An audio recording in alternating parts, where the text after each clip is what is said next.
चलो प्रेमियों, दौड़ के आओ, सत्संग का समय हो गया। सब लोग सामने आके बैठो और एक एक वचन वाणी को बड़ी सावधानी के साथ सुनो। जब सत्संग वचनों को सुनोगे तब तुम्हारी समझ में आएगा कि सत्संग किसे कहते हैं। सत्संग कोई कथा वार्ता का नाम नहीं है। सत्संग कोई भाषण कोई प्रवचन का काम नहीं है। सत्संग कोई मनोरंजन नहीं। यह संत महापुरुषों की वचन वाणी जो हम सब जीवों की भवपार कहानी है। ये जीवात्माएं भवसागर के पार कैसे जाएंगी, अपने सत्य मालिक प्रीतम का कैसे दर्शन दीदार करेंगी। प्रेमियों, इस युक्ति का नाम है सत्संग। तब तुम्हारे ईश्वर से हमारे साक्षात्कार। ये जीवात्मा सूरत मुद्दतों से प्रेम मालिक प्रीतम का दर्शन दीदार छोड़ चुकी। अब इसे कौन ले जाएगा, कौन पहुंचाएगा, कौन मिलाएगा? उस मिलाने वाले को कहते हैं संत सद्गुरु, और मिलाने वाली युक्ति का नाम है सत्संग। ये दोनों चीजें आपको समय से मिली, लेकिन आपने उसकी कदर नहीं की। किसी पुण्य कर्म के कारण संत महापुरुषों के दर पे आप पहुंच गए, लेकिन आपने उनकी कदर नहीं की, उनको जाना माना पहचाना नहीं। ये थे तुम्हारे जीवन का सबसे बड़ा धोखा। इस धोखे की पूर्ति रुपए पैसे हम वाला सामान से आप नहीं कर सकते, क्योंकि सदगुरु दयाल की दया के रुपए पैसे से मोल नहीं मिलती। जब उनकी मौज मर्जी हम सब कलयुग के जीवों पर हो जाती है तो वो अपनी दया की बरसात कर देते। अब ये है उनकी दया की बरसात में कितने लोग टिक पाते, कितने छोड़ के भग जाते। इसी को कहते हैं छटनी और कटनी। बहुत पहले एक इशारा किया गया था कि बच्चा आगे मेरी संगत बहुत बढ़ेगी, जैसे नदी में बाढ़ आती, एक दिन मेरी संगत ऐसे ही बढ़ेगी। तब बच्चा छटनी होगी और कटनी होगी। इस पर जो लोग नहीं मान पाए, वचन वादों को याद नहीं रख पाए, तो कुदरत चटनी भी करेगी। और ये सब आपके सामने हो रहा, लेकिन आप समझ नहीं पा रहे, क्योंकि तुम्हारे पास गुरु के वचन नहीं। तुम सत्संग वचनों को भूल गए, जो मथुरा में आपको 10 जुलाई 1952 से 2012 ये 60 साल आपको सुनाया गया, और वो तुम्हारे बादरे की वचन। तुम गुरु वचनों को भूल गए और गुरु को भूल गए, गुरु की शरण चरण को छोड़ के भाग गए, तो अन्यत्र कहाँ ये मिलने वाला? ये दया सब जगह नहीं मिलती, ये कोई मार्केट दुकानों पर नहीं मिलती। ये समय क्या है, सद्गुरु दयाल की मौज मर्जी पर जीवों को दया मिलती है, और आपने उस समय को ठुकरा दिया। सब भूल गए आप। जब सब भूल गए, तुम्हारा मथुरा जाने का, सत्संग सुनने का, दर्शन करने का, सेवा देने का, सेवा करने का, गुरु के वचनों का प्रचार करने का, गुरु से नाम दान लेकर सुमरन ध्यान भजन करने का क्या मतलब निकला? आपका तो सब झूठ, सब धोखा हो गया। क्या गुरु महाराज ने धोखा देने के लिए आपको नाम दान दिया? क्या आपने गुरु से धोखा पाने के लिए नाम दान दिया? बाबा जी ने क्या कहा था कि बच्चा, नाम दान गड्ढे में अकेले के लिए नहीं दिया जाता। नाम दान का मतलब जिम्मेवारी। जिन जीवों को मैं नाम दान दूंगा या नाम रोड शब्द रोड पकड़ाऊंगा, जब तक उनकी जीवात्मा को उनके घर नहीं पहुंचा लूंगा, मैं इस मानव शरीर को छोड़ के जाने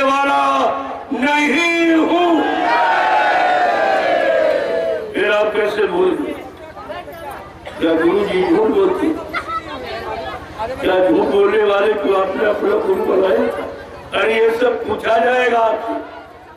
वो समय सब आ रहा जो तुमके मथुरा में 10 जुलाई 1952 से 2012 जो पढ़ाया सिखाया समझाया गया और जिसको आपने भुला दिया वो आपसे सब पूछा जाएगा। वो समय बहुत नजदीक है।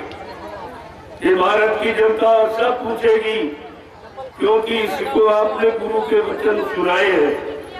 आसन की प्रवचन देके आपने ये सुनाया है कि सुख शांति, विश्व को सुख शांति जय गुरुदेव नाम से मिलेगी और विश्व को सच्ची सुख शांति बाबा जी से मिलेगी।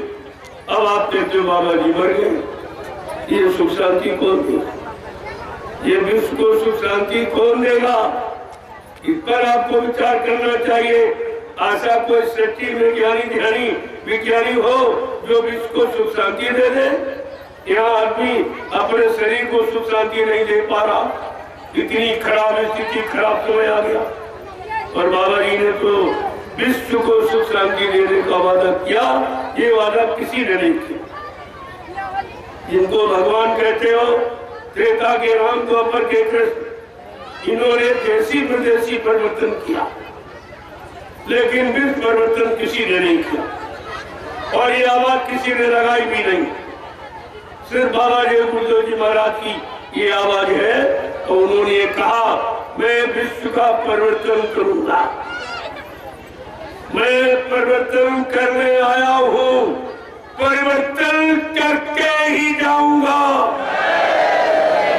कोई माई का लाल हमें परिवर्तन से न रोक सकता है, न मेरा काम कोई कर सकता है। फिर आप कैसे भूल गए? इतना बड़ा चैलेंज सृष्टि में किसी ने नहीं दिया कि मेरा काम कोई कर ही नहीं सकता, ऐसा कोई पैदा ही नहीं हुआ और मुझको अपने काम से कोई रोक नहीं।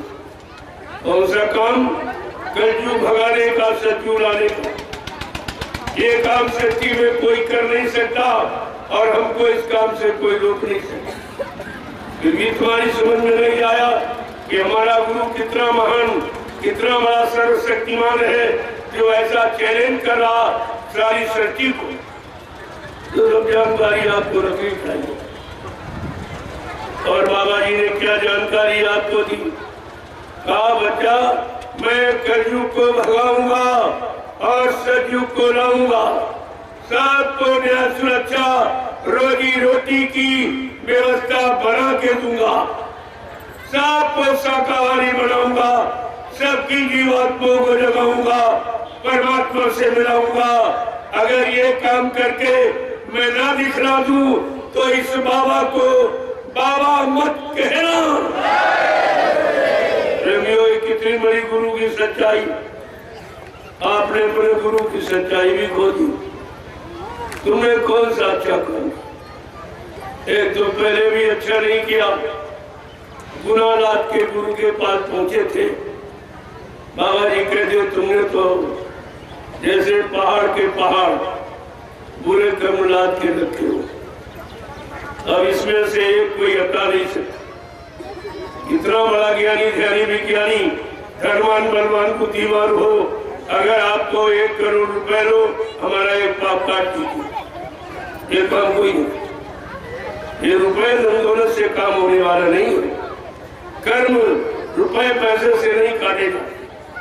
कर्मों के लिए क्या लिखा? गोस्वामी जी महाराज ने रामचरितमानस में संत दर्श जिम पातक करई, संतों के दर्शन मात्र से पापों का क्षय हो जाता। केवल अपना दर्शन देकर तुम्हारे अंत जन्म के पापों को नष्ट कर देते। उनके पास ज्ञान अग्नि नाम की चिंगारी है, जिसके द्वारा तुम्हारे अनंत जन्मों को के पापों को खत्म करने का उन्होंने वादा किया। फिर भी आप भूल गए उनको। ऐसा वादा भी कोई नहीं कर सकता। ये शक्ति किसी के पास नहीं कि तुम्हारे पाप कर्मों में माफी कर दो।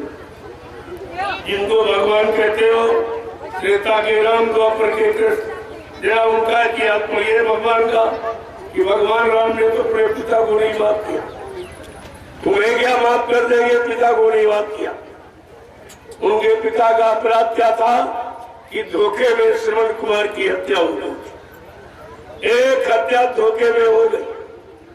तमाम लोगों ने सिफारिश की, अरे भगवान आपके पिताजी हैं, माफ कर दीजिए, ये अपराध धोखे से हो गया। भगवान राम ने कहा नहीं, हमको माफ करने का अधिकार नहीं है।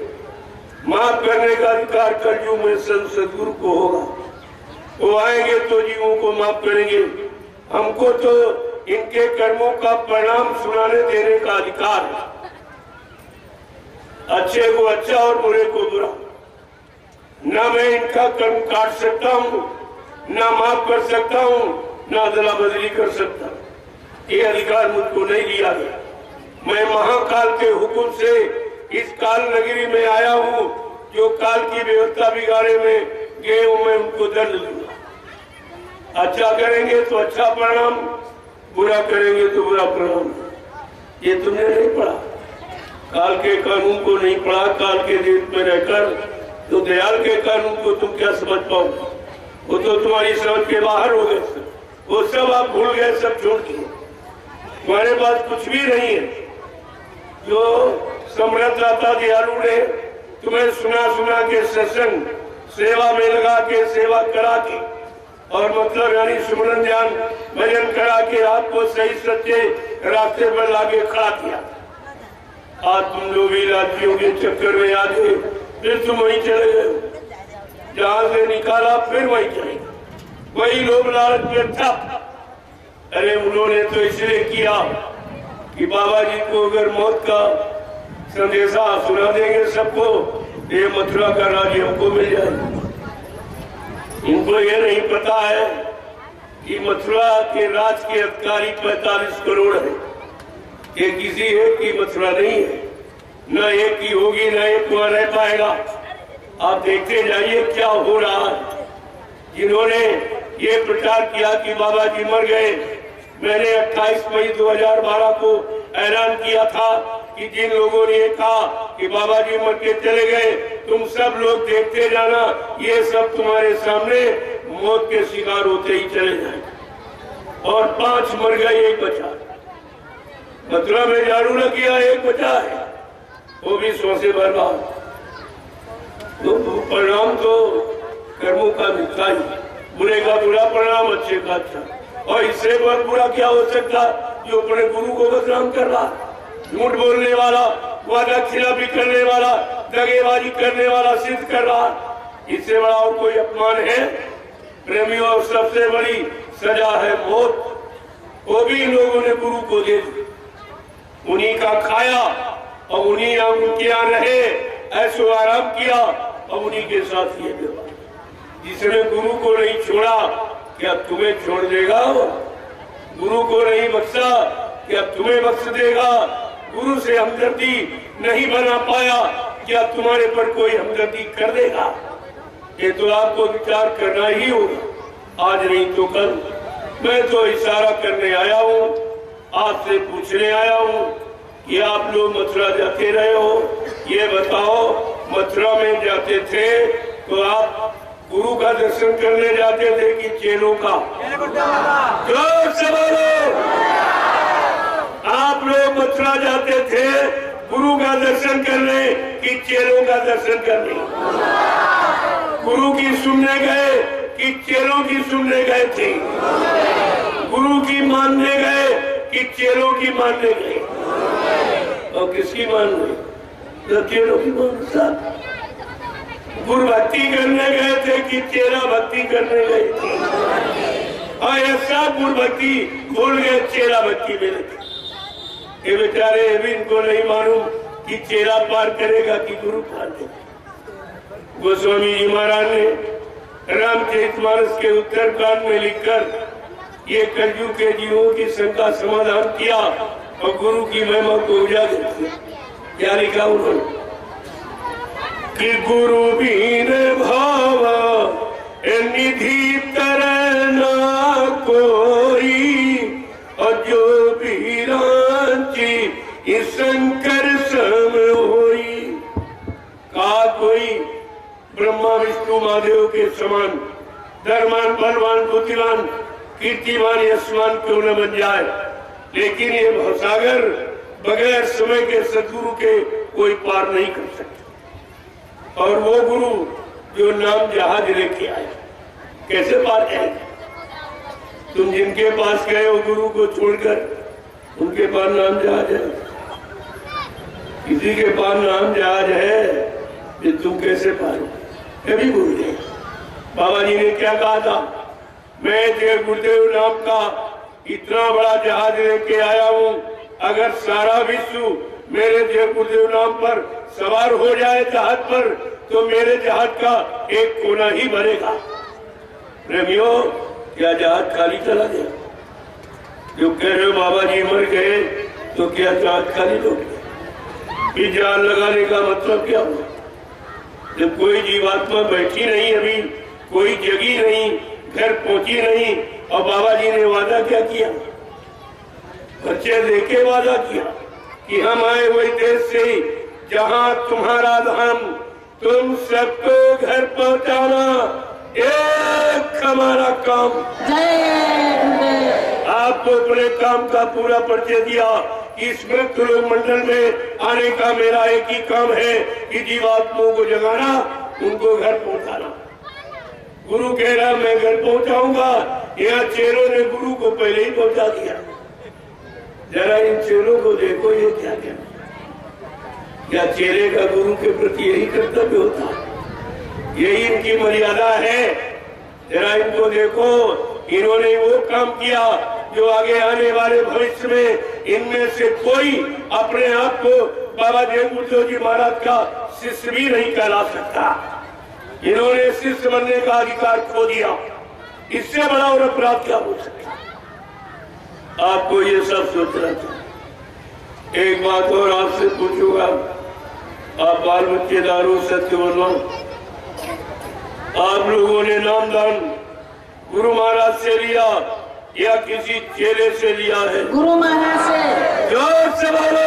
गुरु महाराज से। आप लोगों ने नामदान गुरु महाराज से लिया या किसी चेले से लिया है? गुरु महाराज से। आपका हाथ गुरु महाराज ने पकड़ा या किसी चेले ने पकड़ा है? गुरु महाराज ने। आपकी जीवात्मा को जगाने का, परमात्मा से मिलाने का, जीवात्मा को निज लोक पहुंचाने का वादा ये गुरु महाराज का है या किसी चेले का है? गुरु महाराज का। और फिर आप क्या कह रहे हो?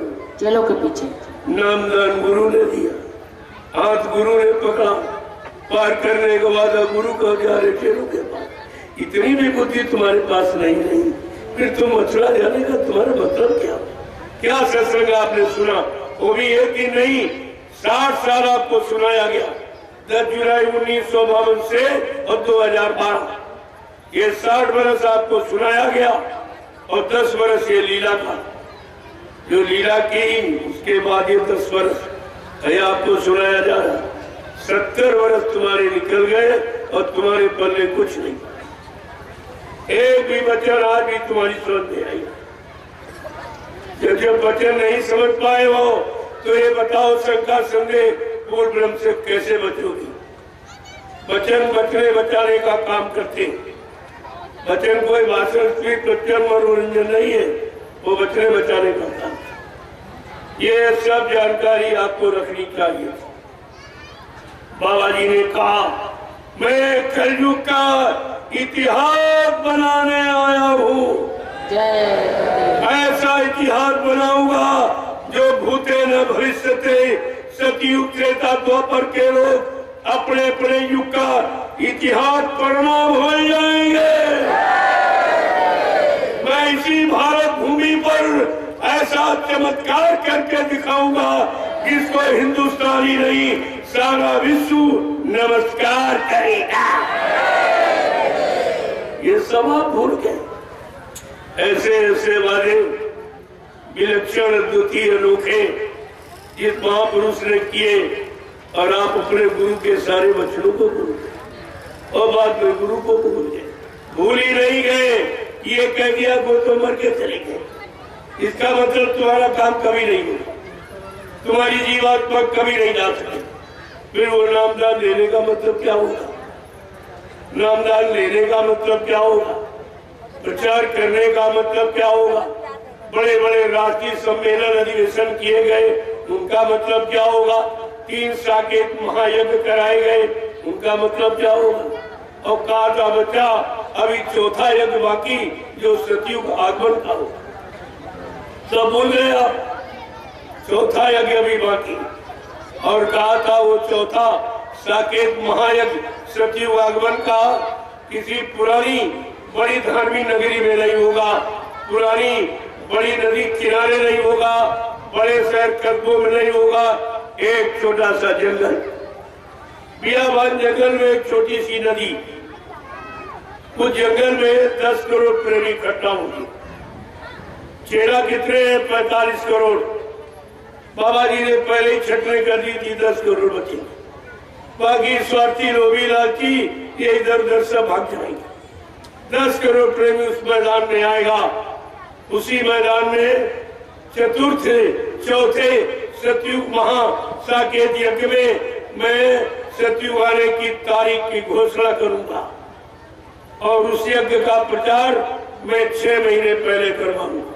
ये सब आप भूल गए, तुम्हारे पास कोई जानकारी नहीं, क्योंकि कोई 3 वर्ष का नामदारी, कोई 10, कोई 15, कोई 20 वर्ष।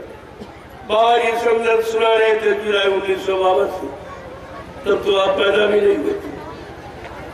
तब से संदेश हो रहा, इसीलिए आपको संदेश नहीं मालूम, वो आपको भविष्यवाणियां नहीं मालूम जो बाबा जी ने उस समय कही, ये आपको कुछ नहीं मालूम। इसीलिए तुम शंका संदेह में चले गए। और जिन्होंने प्रचार किया वो 5 लोग, ये 5 लोगों ने नाटक किया मर जाने वाला, उसका प्रचार तुम 45 करोड़ क्या करते? हमें तो इस बात पर बड़ा दुख हो रहा कि तुम 45 करोड़ क्या करते रहे। 5 लोगों ने अपना नाटक बना सिद्ध कर दिया, और तुम्हें दिखाया भी कुछ नहीं। जब अंतिम समय आपको बुलाया गया कि आप लोग मथुरा आ जाओ, बाबा जी शरीर छोड़ दिए, अंतिम दर्शन कर जाओ। सब लोग दर्शन करने गए होंगे, लेकिन मैं आपसे ये पूछता हूँ, क्या किसी प्रेमी ने बाबा जी को के शरीर को पूरा खोल के मथुरा में देखा था? नहीं। सच बोलो। नहीं।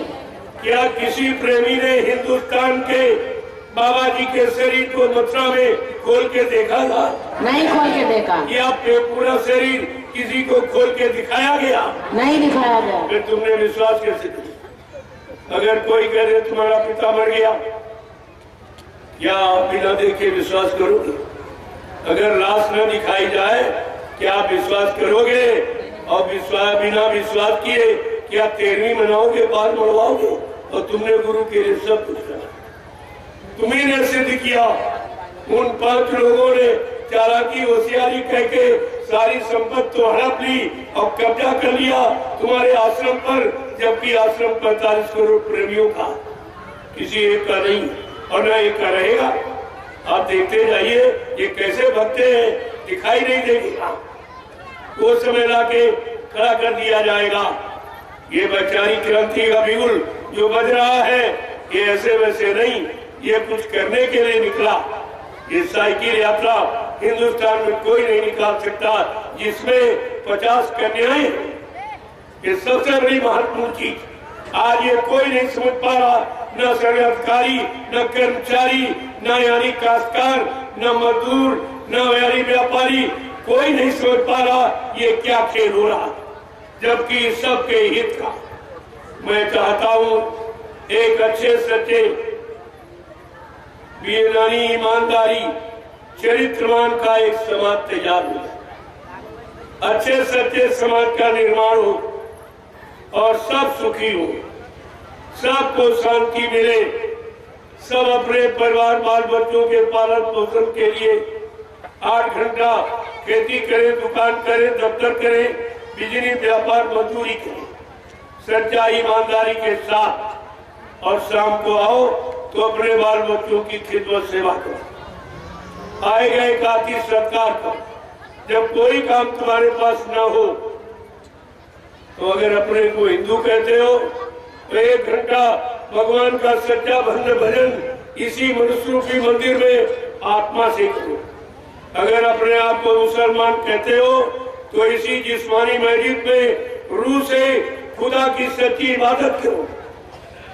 अगर आपको अपने ईसाई कहते हो तो इसी मेन बॉडी में यानी खुदा की प्रेयर है। अगर आप अपने को सिख कहते हो तो इसी मनुष्य मंदिर में आत्मा से परमात्मा का भजन, शब्द वाणी, आकाश वाणी, अनंत वाणी, ईश्वर वाणी सुनो। इसी में कलमा और आयत हो रही है, आवाज आ रही है, उसको सुनो। लेकिन कैसे सुनोगे? जैसे यहाँ की आवाज शरीर के कानों से सुनते हो, ऐसे ऊपर की जो कैवी आवाज आ रही है वो आत्मा और रूह की यहाँ कान से सुना जाता है। जीवात्मा रूह में एक कान है, एक आंख है, एक नाक है। अगर वो खुल जाए तो तुम यहीं से बैठ के सब देखो, सब सुनोगे, सब समझो। और तुम्हारी जीवात्मा रूह रोज ब्रह्मा के ब्रह्मलोक में जाएगी, ब्रह्मा का दर्शन करेगी, विष्णु लोक में जाएगी, विष्णु भगवान का दर्शन करेगी, शिव लोक में जाएगी, भगवान शंकर का दर्शन करेगी, साकेत लोक में जाएगी, भगवान राम का दर्शन करेगी, गोलोक में जाएगी, भगवान कृष्ण का दर्शन करेगी, देवलोक में जाएगी, देवी देवताओं का दर्शन करेगी। शरीर तो जाएगा नहीं, ये जिस्म शरीर नहीं जाएगा, ये तो यहीं जला दिया जाएगा या गड्ढा खोद के काट दिया। न हिंदू का जाएगा न मुसलमान। और तुम शरीर के पीछे पड़े हो, इसी शरीर को खिलाने पिलाने सजाने में सारा वक्त सारा धर्म बर्बाद कर रहे हो, जबकि ये जिस्म शरीर नासमान, ये तुम्हारा है नहीं, न तुम्हारा होगा। तुम केवल तुमको दिया गया है इस मृत्यु मंडल में अच्छे काम के लिए, जीवात्मा रूह को जगाने के लिए। किसी संत महात्मा फकीर से मिलकर अपनी रूह, अपनी जीवात्मा को जगा लो इसी जिस्मानी महजिद में और इसी मनुष्य रूपी मंदिर में। इस काम के लिए आपको ये शरीर है, जिस मिला है, और इसी काम के लिए आप आए हो। लेकिन वो काम आप बोलते हो, वो किसी ने नहीं बताया, न किसी पंडा पुजारी ने, न मुल्ला मौलवी ने, और न ही किसी पादरी ने, और न किसी ग्रंथी ने, किसी को नहीं। ये सब आचार्य भ्रमित है। ये रात संतों ने आके खोला इस कलयुग में। अभी लगभग 750 वर्ष पूरे होने जा रहे।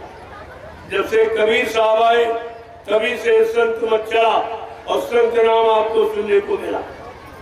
अब चाहे उसे तुम गुरु कह लो, चाहे मुर्शिद कह लो, चाहे संत कहो, चाहे फकीर कहो, चाहे सदगुरु कहो, चाहे रहबर कहो, एक ही बात, कोई अंतर नहीं है। केवल भाषा का झगड़ा तुमने खड़ा किया और तुम ही आपस में लड़ झगड़ रहे हो। लड़ झगड़ कर अपनी पारस्परिक व्यवस्था को बिगाड़ रहे हो, अपना नुकसान आप कर रहे हो। संत महात्मा फकीर तुम्हें इसी से एक शिक्षा तालीम देने के लिए आते। मजहब का मतलब है टूटे हुए दिलों को जोड़ना। मजहब धर्म का सच्चा अर्थ है कि टूटे हुए दिलों को जोड़ना, और तुम्हारा मजहब धर्म आपस में लड़ना सिखा रहा है। इनको मारते हो, इनको काटते हो, इनको सताते हो, इनको अपमानित करते हो, इनकी चोरी, इनकी डकैती, इनसे छल और कपट, इनकी बेईमानी, ये सब आप करते। यही कर्म तुमको बार बार यहाँ मृत्यु और जन्म के चक्कर में फंसते रहते। ऐसे तो कभी छुटकारा आपको नहीं मिले। जो जन्म मरण से छुटकारा दिला दे, न जन्म होने दे, न मृत्यु में जाने दे, प्रेमी उसको कहते हैं सच्चा फकीर, और उसी कहते हो सच्चा महात्मा। वो मिल जाएंगे, आपका काम करा। ये तो नहीं उन्होंने कहा कि मैं मिलूंगा नहीं, कि मैं आऊंगा नहीं, या पर आपका काम नहीं करूंगा। लेकिन तुम उनको जानो, मानो, पहचानो, उनके बच्चों को समझो, अपने जीवन में उतार कर कुल लाभ प्राप्त करो, तब तो आपका काम होगा। लेकिन कुछ सब उड़ा दिया आपने। इतनी मेहनत इस सृष्टि में जीवों के लिए किसी ने नहीं की जितनी बाबा देव गुरुदेव जी महाराज ने। 60 साल मथुरा में आपको जगाया और एक भी जीव नहीं गिरा। बड़े अफसोस के साथ कहना पड़ रहा है प्रेमियों, गुरु नानक देव जी महाराज का इतिहास आपने बड़ा सुना होगा। जब उनके 4400 शिष्य हो गए तो गुरु नानक देव जी महाराज को चिंता हो गई कि मेरे शिष्यों की संख्या तो बढ़ती जा रही, लेकिन इनमें मेरा सच्चा भक्त, सच्चा आशिक मुरीद फॉलोअर कौन है जो मेरे सिवा न किसी को जानता है, न मानता है, न किसी की सुनता है, न किसी तरफ देखता। ऐसा आत्मसमर्पित भाव रखने वाला सच्चा यानी मेरा शिष्य कौन है। इसकी परीक्षा के लिए उन्होंने तैयारी कर ली। क्या किया कि रात में एक झोपड़ी बना दी। झोपड़ी में एक तरबूज का फल रखा, एक तलवार रखी, एक बकरे को बंद किया, एक बाल्टी लाल रंग पानी घुरवा के रखवा दिया और एक प्रेमी को बैठा दिया और संगत से कहा कल सवेरे सारी संगत आएगी, मैं एक आवश्यक संदेश दूंगा। तो जब सब संगत इकट्ठा हो गई तब गुरु नानक देव जी महाराज ने आदेश दिया कि सब लोग लाइन से खड़े हो जाओ। जब सब लाइन से खड़े हो गए तब गुरु नानक देव जी महाराज ने कहा हमको सर चाहिए सर। जैसे ही लोगों ने सुना, जो सबसे आगे प्रेमी बैठा था बड़ा खुश हुआ कि अगर आज मेरा सर गुरु के काम आ जाए तो मेरा मानव जीवन सार्थक हो जाएगा, क्योंकि गुरबाणी कहती है शीश दिए गुरु मिले तो भी सस्ता जान। अगर परमार्थी गुरु जीवात्मा को जगाने वाला, परमात्मा से मिलाने वाला, पाप कर्मों में माफी दिलाने वाला ऐसा सच्चा सदगुरु अगर मिल जाए और उसके मिलने में अगर ये सिर चला जाए तो ये सस्ता सौदा। सिर दिए गुरु मिले तो भी सस्ता जा। वो तो प्रेमी अंदर चला गया झोपड़ी। जो प्रेमी वहां बैठाला गया था उसने तलवार उठाई और तरबूज पर मारी तो खच की आवाज, बकरे का कान बेटा तो उसने म्या की आवाज। एक लोटा लाल रंग फैला दिया, जो झोपड़ी के बाहर निकल के आया और सारी संगत ने देखा अरे इसका तो काम हो गया। ऐसे प्रेमियों 1 2 3 4 5 अंदर गए और जब छठे का नंबर आया तब गुरु नानक देव जी महाराज ने कहा हमको सर चाहिए सर। तो भगदड़ मच गई, सब भाग खड़े हुए। तुम्हारे यहाँ तो सर मांगा भी नहीं गया, भगदड़ मच कुछ नहीं मांगा गया और 60 साल दिया गया, नामदान दिया गया। तुम्हारी बीमारी परेशानी को बाबा जी ने दूर किया, तमाम तरह की झगड़े झंझट तुम्हारे दूर किए, सब कुछ दिया गया, तब अंदर मच गए और कुछ मांगा भी नहीं गया। वहां तो सर मांगा गया था, तब भगदड़ मची। जब गुरु नानक देव जी महाराज का इतिहास लिखा गया, अगर कोई सिख बैठा हो क्योंकि ये क्षेत्र उनका है तो वो समझ ले कि ये आज भी तुम्हारे पंच प्यारे गुरु नानक देव जी महाराज के पंच प्यारे 5 प्यारे निकले। कितने में 4400 शिष्यों में। और बाबा जय गुरुदेव के यहाँ 45 करोड़ चेलों में एक भी गुरु का प्यारा नहीं निकला। एक भी गुरु का भक्त, गुरु का प्यारा एक भी नहीं निकला। कोई जमीन का प्यारा, कोई आश्रम का प्यारा, कोई रुपए पैसे, कोई मान सम्मान, कोई गति का प्यारा निकला, लेकिन गुरु का प्यारा एक भी नहीं।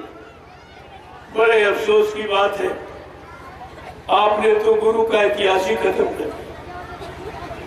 संत सतगुरु के मुंह पर काली पोक दी, सारा संत समाज लज्जित हुआ कि ऐसा काम भक्तों ने कर डाला। गुरु के लिए, अपने गुरु के लिए, तो इससे ज्यादा आप आपका अपराध क्या हो सकता, कौन कर सकता? और इतना बड़ा अपमान कोई नहीं कर सकता। राजनीति क्षेत्र में आप देखते हो, जिस प्रतिद्वंदी का अपमान करना होता है तो मुर्दाबाद के नारे लगाए जाते हैं, और बड़ा अपमान करना होता है तो किसी चौराहे पर उसके नाम का पुतला जला दिया। आपने दोनों तरह का अपमान अपने गुरु का किया। मुर्दाबाद भी कह रहे हो और मथुरा में पुतला भी आपने जलाया। ये दोनों अपराध आपने किए, तो आपको कौन माफ करेगा? और ये गुरु का अपमान होता रहा और तुम अपने कानों से सुनते रहे। तुम्हें शर्म नहीं आई? तुम 45 करोड़ चेला और 5 लोगों ने गुरु का अपमान कर डाला और तुम सब देखते रहे, सुनते रहे, देखते रहे, अपनी बुद्धि से काम नहीं लिया। तुम्हें ये नहीं मालूम है जो गुरु का अपमान सुनता है उसे कौन सी सजा मिलती? गुरु निंदा सुने जो काना, पाप लगे गौ घास समाना। जो गुरु की निंदा अपने कानों से सुनता है उसे गौ हत्या के बराबर पाप लगता। इस पाप के भागीदार तुम सब, जिन्होंने किया वो तो है ही और तुमने भी वही काम किया। तुम्हारा मुंह नहीं खुला, ये क्या कह रहे हो? बाबा जी ने कहा था मैं कलजू भगाऊंगा, सज्जू लाऊंगा, कहां चला गया? ये दुनिया के लोग क्या कहेंगे? अरे तू भी झूठा, तेरा गुरु भी झूठा। तुमने तो वो अपराध किया कि अपने आप को भी जगह नहीं रखी और गुरु की भी नहीं। ये नहीं मानूंगी। गुरु से शिष्य की पहचान, तुम्हारी पहचान गुरु है। तुमको देखकर गुरु की महिमा लोग कहते हैं और तुम्हारा काम देखकर कहेंगे जैसा जैसा गुरु होगा। तुमने तो गुरु को कितना अपमानित किया और समझ में तुम्हारे अभी नहीं आ रहा, अभी नहीं समझ में आ रहा। अरे चलो, वो कह रहे जो कमीशन एजेंटी कर रहे, वो सेवाएं दे रहे तो इसीलिए कह रहे, लेकिन तुम सेवा देकर सुन क्या रहे हो और कौन से काम में सहयोग कर रहे हो, ये भी नहीं है तुम्हारी समझ में आया। तुम्हारा पैसा कहाँ लग रहा? गुरु के अपमान में। जितनी सेवा आपने दी, जाके आपने मथुरा में नहीं पूछा कि 60 साल बाबा जी के हाथ में जो प्रेमियों ने सेवा पकड़ाई वो कहाँ चली गई? वो कहाँ चली गई? इन 60 साल की सेवाओं का इन दोनों ने तो निर्वाह कर लिया। अरे तुम्हें ये कहना चाहिए, जब तुम दोनों लोग एक ही प्रचार करते हो, उज्जैन वाला मथुरा वाला ड्राइवर एक ही दोनों प्रचार करते कि बाबा जी चले गए, तो इनको तो मिलके रहना चाहिए। जब तुम एक ही बात कहते हो, तुमको तो मिलके चलना चाहिए। फिर अलग अलग दुकानें क्यों खोले हो केवल सेवा की? तुम यहाँ लूटो, मैं वहां लूटो, और बात दोनों एक ही कह रहे, बाबा जी चले गए, चले गए।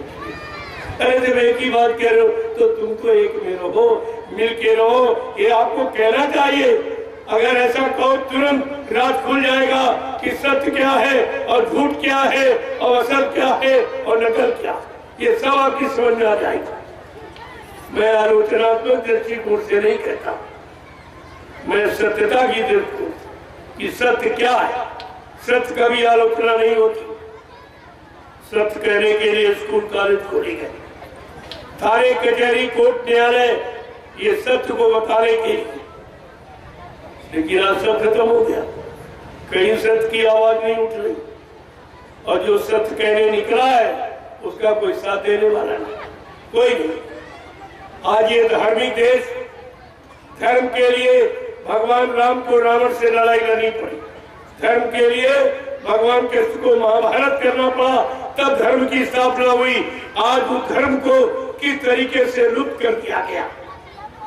जब मैं धर्म और सच्चाई का सच्चा संदेश लेने निकला तो मुझे प्रेमियों परमिशन नहीं मिली। धार्मिक देश पे धार्मिक चर्चा, सत्य की चर्चा करने के लिए परमिशन, ये कौन सा कानून है? पहले ये बताइए। और ये परमिशन देते भी और दे करके तुम के चाट जाते कि हमने नहीं किया, रद्द कर देते हैं। हमने कहा ऐसा कोई काम करो न करो, हमें मजबूर न करो, मैं तुमसे ज्यादा कानून जानता हूँ। ऐसे हिंदुस्तान को संदेश देने नहीं निकला हूँ। तुम कितने आदमी इकट्ठे कर सकते हो? यही देख लो, कितने आदमी इनको दिखे कि ये क्या इनके लिए तुमने कहीं जेल बनवा रखी जो ये कि तुम जेल में तुमको पहुंचा देंगे, ये कर देंगे। अरे अपने करके तो देखो क्या मजा मिलता है तुमको। हमसे जो टकराएगा वो चूर चूर हो जाएगा। मैं ये चैलेंज के साथ कहता हूँ, क्योंकि मैं कोई बुरा काम नहीं, किसी से एक पैसा नहीं लेता, कोई सामान नहीं मांगता और सबको लाभ देता हूँ। ये देखिए हिंदुस्तान का पहला रिकॉर्ड है ये। किसी इतिहास को उठा के देखो, किसी ने यानी जनता के कष्ट के लिए किसी ने प्रसाद नहीं बांटा। मैं आज पूरे हिंदुस्तान में प्रसाद बांट रहा हूँ। गली गली दरवाजे दरवाजे वहां लगा के पुकार लगा के सबको प्रसाद देता। हमारे में अगर भेदभाव होता जात पाति का, छोटे बड़े गरीब अमीर का, कर्मचारी अधिकारी का, तो वे काम क्यों सबके लिए? क्योंकि आपको मालूम नहीं है कि आगे कितना खराब समय है। उस खराब समय से बचाने के लिए मैं ये नैमिषारण्य की पावन पवित्र भूमि से जो 88,000 ऋषियों की तपोभूमि है वहां से प्रसाद लेके निकला। पूरे हिंदुस्तान में बचना इतना प्रसाद कल बांट दिया थे। मैंने सुना कि परमिशन कैंसिल हो रहा तो मैं सीधे आ गया। अब ये दोषी ये होंगे जो बेचारे प्रचार प्रसार से मतलब यानी प्रसाद से वंचित है। ये दोस्त सब इनको कर्मचारी अधिकारियों को मैं प्रसाद बांट रहा हूँ, ये बाधा उत्पन्न कर रहे। क्या इनके बस का है प्रसाद बांट के? या इतने लोगों को कोई अधिकारी कर्मचारी इकट्ठा कर सकता? इस जंगल में निस्वार्थ इतने लोगों को कोई प्रधानमंत्री, राष्ट्रपति, मुख्यमंत्री भी इस तरह से इकट्ठा नहीं कर सकता। क्या आप देखिए, तो मैं तो तुम्हारा ही काम कर रहा हूँ। जिस काम के लिए तुम रात दिन दौड़ते हो, चोरी डकैती कत्ल बलात्कार हिंसा, मैं शाकाहारी बनाकर ये सारी व्यवस्था ठीक करना चाहता हूँ ताकि आपकी ड्यूटी कम हो जाए। आप चौकी, थाने और कोतवाली में बैठकर वहीं से सुपरविजन करें, आपकी भागदौड़ खत्म हो जाए। ये सच्चे ईमानदार और चरित्रवान और शाकाहारी सदाचारी ये सब बन जाए तो देश की सारी व्यवस्था अच्छी हो जाए। किसी को कुछ करने की जरूरत ही नहीं। और ये काम कोई नहीं कर, कोई नहीं निकला। इतनी परेशानी कोरोना काल में आई, लेकिन कोई प्रधानमंत्री, कोई मुख्यमंत्री, कोई यानी सांसद, विधायक या कोई कर्म बड़ा अधिकारी तुम्हारे दरवाजे आया, जबकि जिम्मेदारी इन पर मेरे पर नहीं।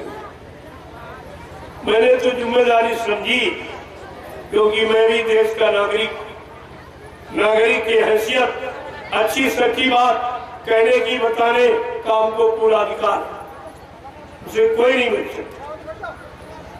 और देखिए कोई नहीं आया।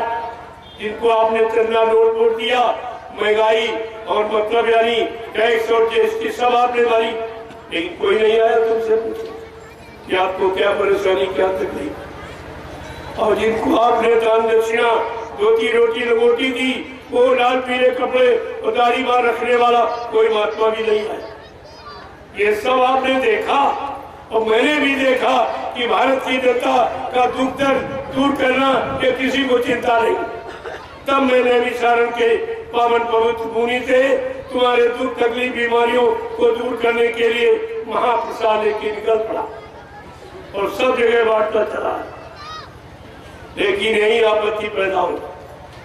दुख तो इस बात का है तुम्हारा गुरभाई तुम्हारी बगावत करना, गुरभाई की बगावत, ऐसा कभी सुना नहीं होगा। दुनिया वाले तो चलो भाई कुछ कह रहे थे ठीक, वो जानते नहीं, लेकिन जय गुरुदेव भी कहता है और जय गुरुदेव वाली भी कहता है। अरे गुरभाई का मतलब क्या? सबको अपना आए सत्संग में गुरभाइयों को निभा ले आए, ये उसका कर्तव्य है। यहाँ ये गुरभाई क्या करता, ज्यादा करके रोक रहा सत्संग में मत जाना, गाँव दौरा कर रहा, तमाम शासन प्रशासन के पास एप्लीकेशन दे रहा, इनका कार्यक्रम मत होने देना, सत्संग बना दी। अरे सत्संग को बंद कराने वाला वो सत्संग का और गुरु दोनों का द्रोही है, क्योंकि सत्संग गुरु का, किसी आदमी इंसान का सत्संग नहीं। सत्संग को बंद कराना, सत्संग के प्रति खिलाफत करना वो गुरु का अपराधी है, वो गुरु की खिलाफत करना मेरी नहीं। मैं तो कुछ कहता ही नहीं, मैं तो सबके हित की बात कह रहा हूँ। कर्मचारी अधिकारी इनके बारे में किसी ने नहीं कहा, केवल मैंने आवाज उठाई। 1980 में कहा कि ये पुलिस कर्मचारी अधिकारी ये 24 घंटे का नौकर और इसको तनख्वाह मिलती है 8 घंटे। ये कौन सा कानून है? जबकि एक मजदूर अगर फैक्ट्री में ओवर ड्यूटी करता है तो डबल तनख्वाह मिलती है। इनको कुछ नहीं, इनको कुछ नहीं। इनके बारे में मैं ही कहता हूँ और मैं ही इनका सम्मान करता हूँ। पूरे भारत में घूम घूम कर मैंने इनको महाप्रसाद बुला के दिया और बरकत दी। किसी किसी चौकी थाने में मैंने 50-50 हजार रुपए की बरकत दी है। मैं वो व्यक्ति हूँ, मैं भिखारी नहीं हूँ। मैं यहाँ लेने नहीं आया हूँ, देने आया। ले लीजिए, मैं ये भी समय तुम्हारे हाथ से निकल जाए। ये लास्ट वार्निंग, अंतिम चेतावनी सब, चाहे कर्मचारी अधिकारी हो और चाहे मतलब यानी व्यापारी हो और चाहे ये भारत की जनता हो, कोई सबके मेरा काम सब है। मैं कोई आटी पार्टी कोई मतलब फिरका किसी तरह का मतभेद ये करने नहीं आया हूँ। मैं सबको संगठित करके धार्मिक रास्ते पर सच्चाई ईमानदारी पर चलाकर और शाम को सब लोग अपने परिवार में 1 घंटा भगवान का सच्चा भजन करें।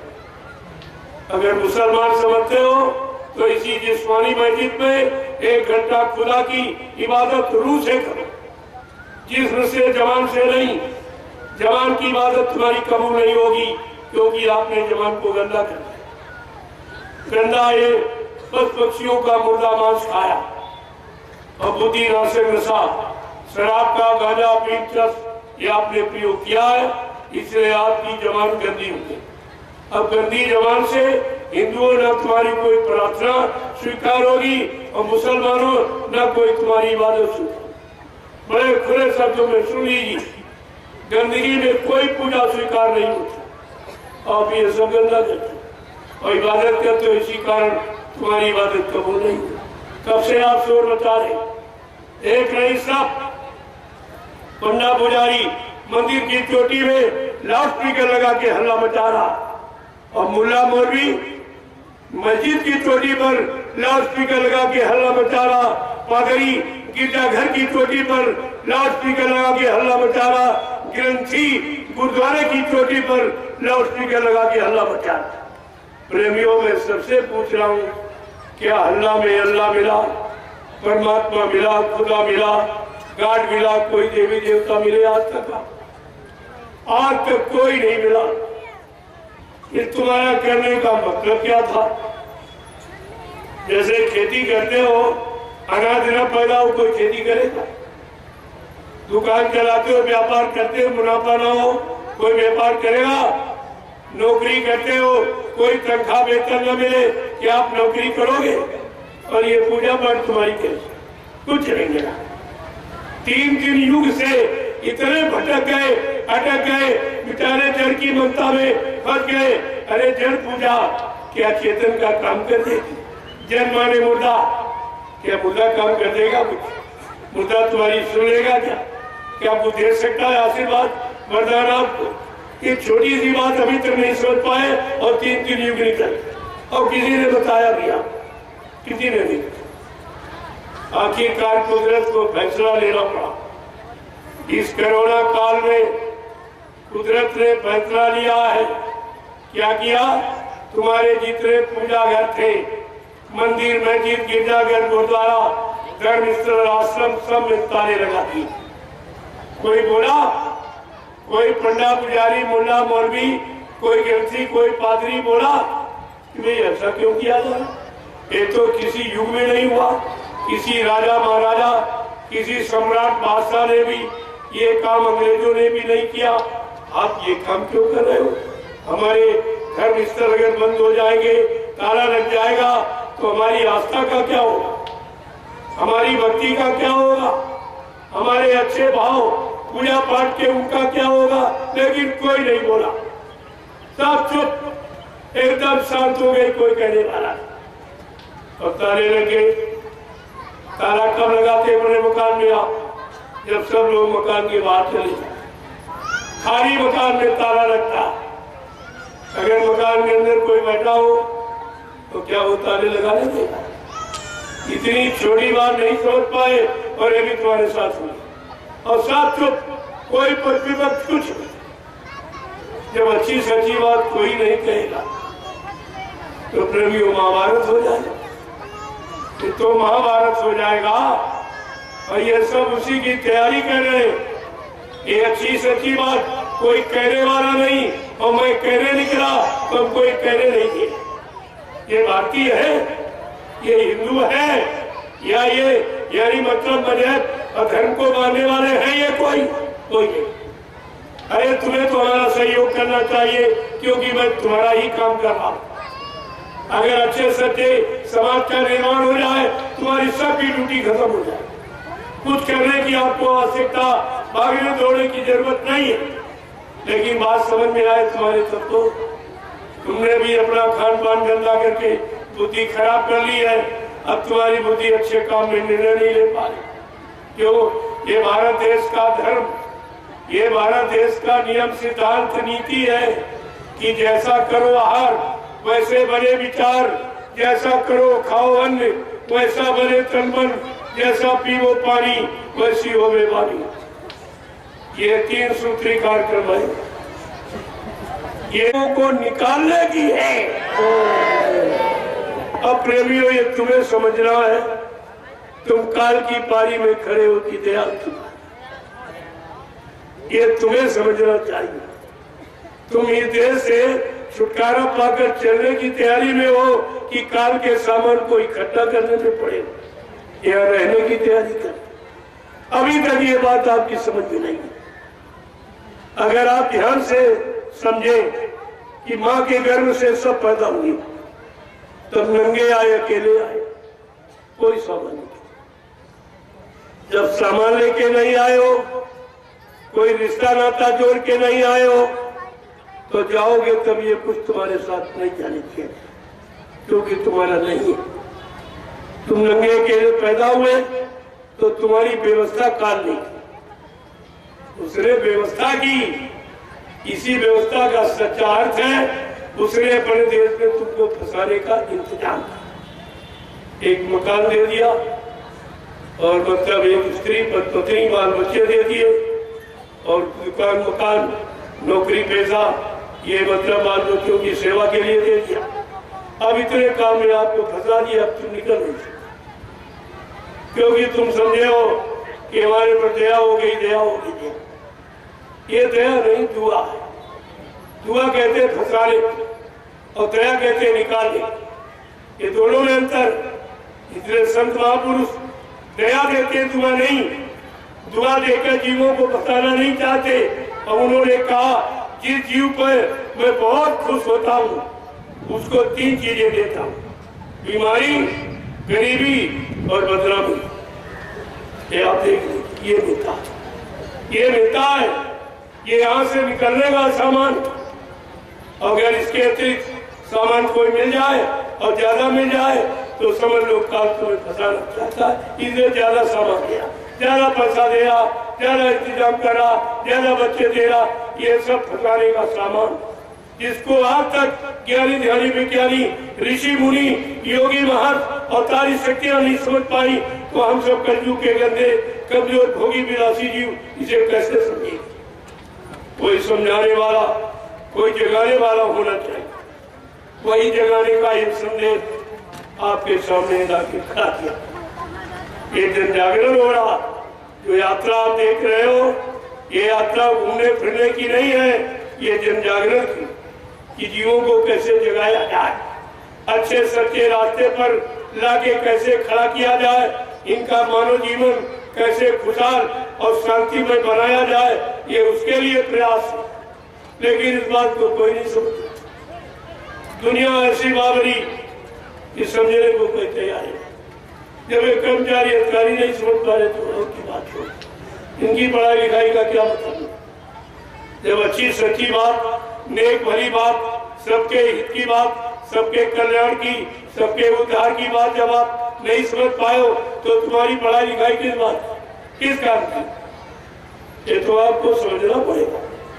आगे कुदरत है तैयार खड़ी, आगे मुसीबत बड़ी बड़ी। कुदरत है तैयार खड़ी। आपको नहीं मालूम, तुम्हारे काले कारनामों से ही कुदरत सख्त नाराज हो गई। जो तुमने मार का हिस्सा चोरी, कतलेआम में कुचार किया, छल कपट बेनाई, धोखाधड़ी और रिश्वत घूस, ये सब जो तुमने यानी काम किया है, उससे कुदरत सख्त नाराज और वो कुछ करना चाहती। कुदरत का फैसला तुम्हारे हित में नहीं होगा।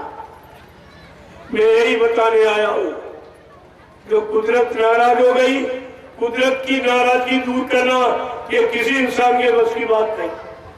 तो महात्मा ही जानते हैं कि कुदरत क्यों नाराज हो गई, कैसे खुश हो जाएगी और जीवों का बचाव हो जाए, जीवों का कल्याण हो जाए, इनके बाल बच्चे परिवार, इनका सब सामान बच जाए। वो तो तुम्हारे लिए आए, महात्मा तुम्हारे हित के लिए, और तुम महात्माओं की बातें नहीं सुनते, बातें नहीं समझते हो और तुम्हारा कोई हित करेगा नहीं। सब अपना अपना हित तुमसे चाहते, तुम्हारा हित कोई करना ही नहीं चाहता, तो फिर तुम्हारा हित कैसे हो? तुम्हें लाभ कोई देना नहीं चाहता, तुम्हें कोई खुशहाल देखना नहीं चाहता, फिर तुम खुशहाल कैसे होगे? शांति कैसे मिलेगी जब कोई शांति देने वाला है? सब क्रांति, भ्रांति और अशांति फैला रहे समाज, कोई ये काम नहीं कर रहा। तो मैं करने निकला तो कोई सहयोग नहीं है, कोई, जबकि मैं अपना सब मसाला लेके निकला, रोटी मैं लेके निकला हूँ, ये प्रेमी खाते जो आ जाता उनको भी खिलाता हूँ। जब कोई किसी दरवाजे आता है, क्या घर से रोटी बांध के लाता? सब घर गृहस्थी वाले उनका काम करते हैं, कैसे हमारा धर्म, ये तो गृहस्थी धर्म भी भूल गए। कोई मेरा सहयोग नहीं किया, कहते तुम्हें कार्यक्रम नहीं करने दिया, बगैर देखे बगैर सुने। अरे पीछे भी इसी मतलब नहीं, लखीमपुर जिले में मैं 3 कार्यक्रम करके आया हूँ, अरे वहां की रिपोर्ट ले लीजिए। अगर तुम्हें शंका है, तुमको नहीं जानकारी हो रही, तो पिछले 3 कार्यक्रमों की रिपोर्ट ले दीजिए। वहाँ कोई अपनी घटना, यहाँ दिल्ली और बॉम्बे और कलकत्ता और मतलब यानी कहाँ से सूरत मध्य से आए लोग, क्या ये लड़ाई झगड़ा करने आए? इतनी भी बुद्धि तुम्हारी नहीं काम कर रही, फिर तुम्हारा अधिकारी बनने का क्या अधिकार? जब तुमको अच्छी सच्ची यानी मतलब बात की पहचान नहीं, जानकारी नहीं है, फिर तुम किस बात के अधिकारी? कौन सा अधिकार तुम्हारे पास? तो मैं आया कहते यहाँ भगा दिया, यही मान होता है, यही इंसानियत। कोई दरवाजे आता तो भगा दे, क्या भगाने की शक्ति है? तुम इतना आदमी लेके आए तो भगा सकते? ये ताकत है किसी की? अभी तो मैंने आह्वान नहीं किया, अगर सरकार सहयोग कर दे, मैं वो आदमी हूँ कि 10 किलोमीटर तक आदमी से आदमी भिड़ा के बैठा लूंगा, आदमी से आदमी भिड़ा के बैठा लूंगा। तुम क्या समझते हो मेरे पास इतना जहमत? मैं उसका बल नहीं प्रयोग करना चाहता, लेकिन अगर मजबूर कर दोगे तो ये भी दिखा दूंगा। तो इसलिए आप हमको मजबूर कर, हमारी रहनी गहनी देख लीजिए कि मैं क्या कर रहा हूँ, क्या करने आया हूँ, मेरा उद्देश्य क्या है, तब तो ठीक आपका कहना। अगर कोई बात करोगे, कोई अधिकार का प्रयोग करोगे, तो मेरे पास तुमसे ज्यादा अधिकार है, तुमसे ज्यादा। पहली बात तो मैं ऐसा कोई काम करता ही न करने की इच्छा रखता हूँ, न इनको सिखाता हूँ, लेकिन आप मजबूर कर दोगे, विवश कर दोगे। महाभारत की तरह भगवान कृष्ण को लोगों ने विवश कर दिया, नहीं माने तो मजबूर होकर उनको महाभारत करना पड़ा। तो ऐसी कोई मजबूरी मेरे सामने न आने दो।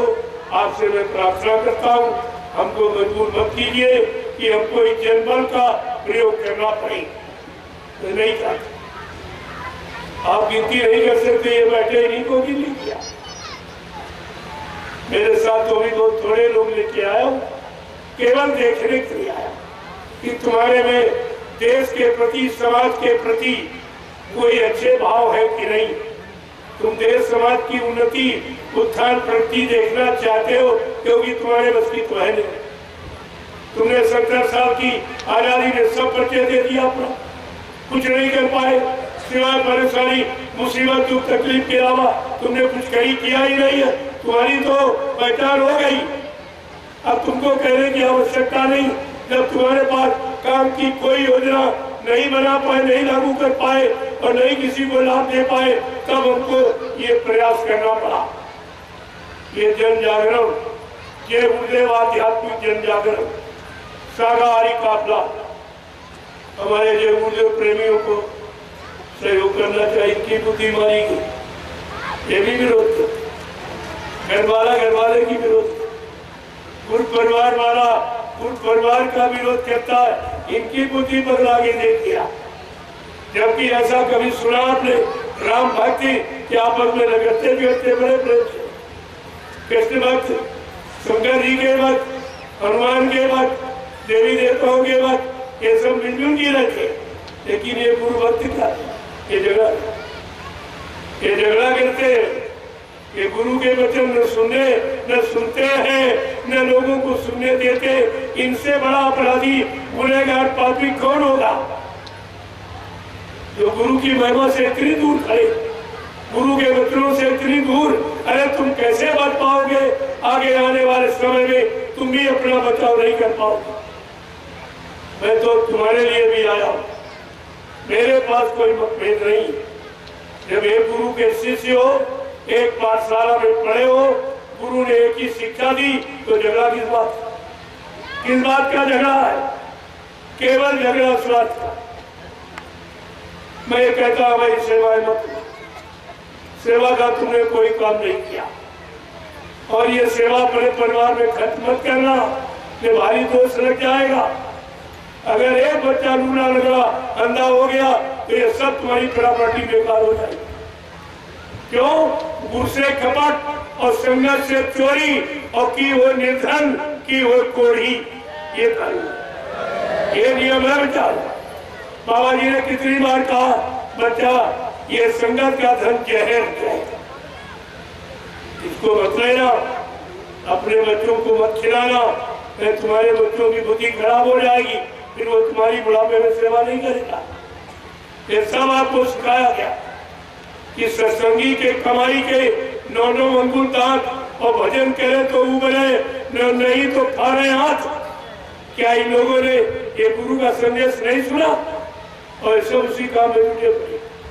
सब केवल इसी बात का विरोध है कि ये सोच रहे कि आ गए, अब सत्संगी सच्चाई जान जाएगा तो उनको सेवा नहीं देगा। केवल इसका विरोध, सेवा नहीं देता। और मैं कोई ऐसी बात कहते नहीं, मैं निंदा आलोचना बुराई अगर करता होता तो इतने लोग यहाँ जंगल में थोड़ी आते। ये सब प्रमाण आपके सामने है कि मैं अगर इनको बुरी बात सिखाता, बुरे काम की शिक्षा देता, तो यहाँ आते ही। पहले ये देखिए आप, कितनी बाधाएं तुम डालते रहे, लेकिन गुरु को क्या मंजूर है ये तुम नहीं जानते। उनका काम कोई नहीं रोक सकता, किसी की ताकत नहीं, और रोकेगा वो बताएगा। एक अधिकारी नहीं माने, करे नहीं परमिशन नहीं दूंगा, कुछ भी हो जाए, उन्हें बड़ी अच्छी बात, मैं तो लेने छोड़ा हूँ, मैं यहाँ से नहीं दूसरी जगह करूंगा, दूसरी जगह चला जाऊंगा, वहां कर दूंगा। लेकिन फिर तुम ये समझना इसका परिणाम क्या। और मैं जैसे वहां गया कार्यक्रम में और शाम तक उनका आ गया परवाना कि आपकी पदोन्नति नहीं, औन्नति, और नीचे आपको गिरा दिया गया और चमोली पहाड़ी पर और रोने लगे, चिल्लाने लगे, महाराज जी। हमने कहा हमने कुछ नहीं किया, हम कोई यानी श्राप थोड़ी देते, हम किसी का गुस्सा नहीं करते। आपसे बार बार कह रहे थे तुम अपना भी कर रहे हो, इन क्षेत्र के लोगों को भी अच्छी वार्ता से अलग कर रहे हो, ये सबसे बड़ा अपराध है, आप समझना। मैं चला गया, आप तुम रो रहे, तो मैं तो इसके बारे में कुछ नहीं कर, उसको कहना था, मैंने कह दिया, आप कुछ आप बेचारे करता है। कुछ समय के बाद वो खारिश मार गई, नौकरी से भी चली। हमने कहा और कर लीजिए, ये अपराध छोटा मोटा नहीं है, अच्छे काम को न तुम करते हो, जो लोग आए करने आते तो उनको तुमने आगे नहीं दिया। ये तुमने जनता का कितना बड़ा यानी मतलब भाव विचारों का नुकसान किया। ये भक्ति का, ये आदर सम्मान का तुमने नुकसान किया। इसका खामियाजा आपको होगा। मैं तो प्रार्थना ही कर सकता हूँ और आपके लिए क्या, क्योंकि लोगों ने शोर बता दिया। मैं झूठी बात मुझे बर्दाश्त नहीं हो सकती।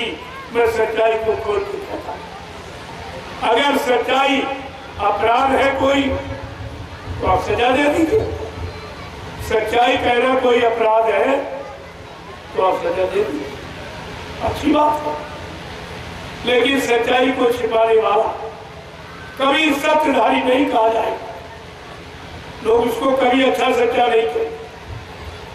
इसलिए सच्चाई को कभी छिपाना नहीं चाहिए, खोल के रखना चाहिए ताकि सच्चे अच्छे लोगों को बल मिले, वो आगे बढ़ सके, अपनी उन्नति कर सके।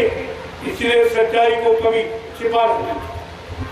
जो हल्ला मच गया है, मैं कर्मचारी अधिकारियों को सूचना देना चाहता हूँ, ये हल्ला सब झूठ।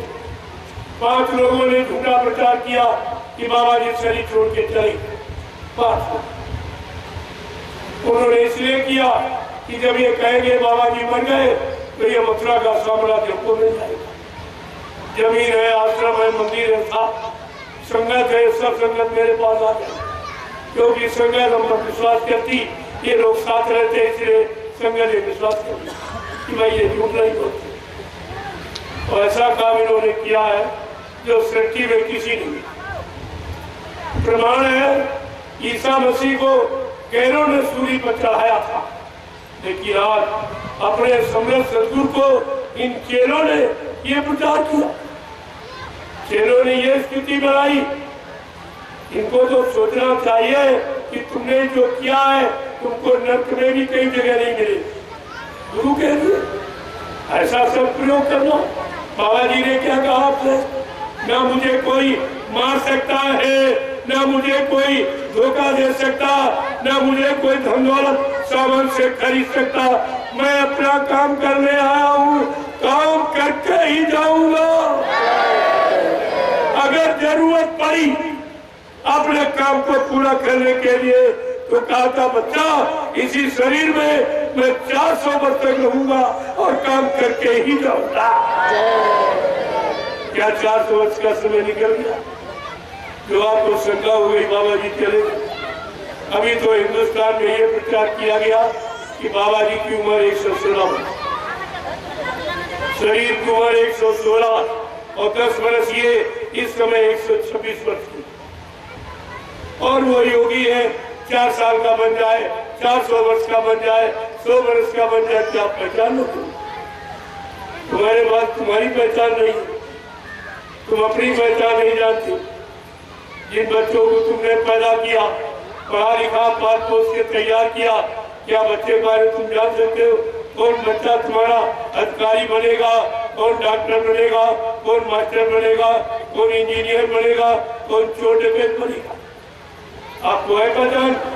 जब तुम अपने बच्चों की पहचान नहीं कर पाते हो, उनके भाग किस्मत को आप नहीं जानते हो, तो आप संतों को पहचान दो, उनको पहचानने निकले। ये तुम्हारे बुद्धि की बस की बात है, उनको पहचानना। वो पता नहीं कब क्या करने लगे, कब कैसा रूप बना ले, आपको ये सब क्या पहचान। लेकिन तुम्हें काम की पहचान, काम से पहचान होती। संसार में जिनको तुमने कुछ कहा तो काम के नाम पर रखा उनका नाम। अगर लकड़ी का काम देखा तो आपने बड़ाई कह दिया, क्या बड़ाई उसका नाम है? लोहे का काम दे, लोहार कह दिया। सोने का काम करता देखा, सुनार कह दिया। खेती का काम करते देखा, किसान कह दिया। मजदूर को मजदूरी करते देखा, मजदूर कह दिया। तभी शरीर का नाम तो कुछ और है, लेकिन काम के नाम का यहाँ प्रचार है। काम को देखकर आप नाम रख देते हो। इसीलिए संत महात्माओं को कोई नाम, उनका कोई नाम नहीं, उनकी कोई जाति नहीं, उनका कोई घर मुकाम कुछ, और सब उनका जो सारी सृष्टि के लिए आया है। तो क्या अपना कोई घर अलग बताएगा, अपनी जाति अलग बताएगा, अपना कोई सारी नाम का प्रचार करेगा? अरे तो माँ बाप ने अपनी पहचान के लिए नाम रख दिया, लेकिन असली नाम तो काम से होता है। जो काम करता है वही उसका नाम, वही नाम हो जाता और उसी नाम की महिमा है जिस नाम से काम किया जाए। ये सब जानकारी आपको रखनी। और यहाँ लोगों ने हल्ला मचा दिया और तुमने विश्वास किया। दो लोग, एक कह रहा कि बाबा जी हमको वसीयत दे हमको उत्तराधिकारी बना दे, और एक कह रहा बाबा जी हमको नाम पावन देंगे। तो तुम्हें ये कहना चाहिए क्या भैया हिंदुस्तान में तो ही चले, हम सब लोग देखो तुमको सबको बेकार कर दिया और तुम फिर भी नहीं समझ पाए और उन्हीं के पीछे चले गए। जिसने तुमको बेकार कर दिया, बेदखल कर दिया कि मथुरा की जमीन से, मथुरा के आश्रम से, मथुरा के मंदिर से, यानी सबसे तुमको और गुरु से बेदखल किया, उसी के पीछे चले गए। क्या तुम्हारी बुद्धि बिल्कुल नहीं काम करती? अरे तुम्हें कहना चाहिए कि हम सब बाबा जी के से, क्या बाबा जी को तुमने स्पेशल, तुमको बाबा जी ने कोई नाम दान दिया? क्या स्पेशल चेहरा तुमको कहा है कभी? मैं आपसे यही पूछने आया हूँ कि बाबा जी जो भी आदेश देते थे अपने राष्ट्रीय मंच मथुरा राष्ट्रीय कार्यक्रम में, क्या बाबा जी के मुख से किसी हिंदुस्तान के प्रेमी ने सुना है कि मैंने इनको यानी वसीयत कर दी या इसको मैंने नाम पावर दे दिया? क्या सुना आपने? फिर आपने विश्वास कैसे किया? यानी गुरु पर नहीं विश्वास, चेले पर विश्वास। और ये हो गए चेलों के चेले, एक कमीशन एजेंटी करने वाले चेलों के चेले, इन पर तो विश्वास करना बिल्कुल मूर्खता है। जब ये गुरु को नहीं समझ पाए तो ये तुमको गुरु के बारे में क्या समझाएगा? गुरु पर विश्वास नहीं कर पाया, तुमको क्या विश्वास सिखाएगा? गुरु को अपना नहीं बना पाया, तुमको क्या बनाएगा? ये सब जानकारी आपको रखनी चाहिए। मैंने लोगों से पूछा क्या संत मत में वसीयत होती है? ये संतों का इतना बड़ा इतिहास है, कोई इतिहास उठाकर आप देख लीजिए कि संत कभी वसीयत करते हैं। अपने सामने अपना उत्तराधिकारी बना के, सबको बता के और प्रमाणित करके और काम और व्यवस्था सब ठीक करके तब जाते। बाबा जी ने अपना उत्तराधिकारी पहले घोषित कर दिया, वो आप भूल गए। कहा था मेरी सजुगी व्यवस्था का संचालन कौन करेगा, कौन उत्तराधिकारी बनेगा? क्या कहा था? महाबली एक शासक होगा और धर्म मुकुट सिर पर धारेगा और धरा से देगा पाप हटाए। और जय गुरुदेव की वाणी, तुम गुरु की वाणी सब भूल के, ये तो चेले की चेले जो अल्लाह बचाए, इनको थोड़ा बहुत दे दिया गया, उसी में अल्लाह बचाए। उसने गुरु को देखा नहीं कि गुरु के बारे में ये क्या कह रहे। ये सब भी गुरु के लिए अच्छे है। मर्यादा शब्द ये किसके लिए प्रयोग किया जाता? अपने दुश्मन की। ये देख लो, सब गुरु के दुश्मन, सब गुरु घाती है। तो आपको ये सब जानकारी। मैंने ये कहा भाई ये बताओ, बाबा जी तो मथुरा में रहते, जमीन मथुरा में है, आश्रम मथुरा में है, मंदिर मथुरा में है, क्या बाबा जी वसीयत करने इटावा गए थे? क्या वसीयत करने इटावा गए थे? क्या मथुरा में कोर्ट नहीं था? ये सब जानकारी आपको रखनी चाहिए। ये झूठा प्रचार और नकली वसीयत ये कब तक काम करेगा? आपको इस पर विचार करना। दूसरी बात, ड्राइवर संस्था का व्यक्ति नहीं होता। किसी संस्था, ट्रस्ट और संघ संगठन और समिति का आप मतलब बायरात पढ़ के आप देखिए, रूल रेगुलेशन, कानून सिद्धांत पढ़ के आप देखो कि ड्राइवर संस्था का व्यक्ति नहीं, ड्राइवर प्राइवेट नौकर होता जिसको हर महीने तनख्वाह दी जाती। ये आज भी हर महीने तनख्वाह निकालता। ड्राइवर कभी संस्था का व्यक्ति नहीं होता, ड्राइवर प्राइवेट नौकर होता जिसको हर महीने तनख्वाह दी जाती। और ये संगत के लोग सेवादार होते, कोई तनख्वाह नहीं। ये पहली पहचान जो तुम्हारे पास नहीं रही। दूसरी बात मैं आपसे पूछूंगा कि जैसे प्रधानमंत्री देश का राजा होता। क्या प्रधानमंत्री की गद्दी पर प्रधानमंत्री का ड्राइवर बैठ सकता है? जोर से बोलो। क्या प्रधानमंत्री का ड्राइवर प्रधानमंत्री की गद्दी पर बैठ सकता? क्या बचने दिया जाएगा? अगर जबरदस्ती बैठ जाएगा तो गद्दी की मर्यादा रहेगी या चली जाएगी?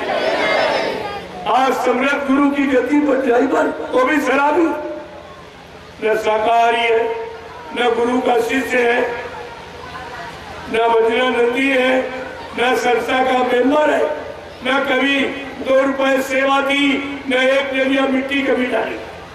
वो सर्वा सम्मानी बन गया। तू क्या करती है?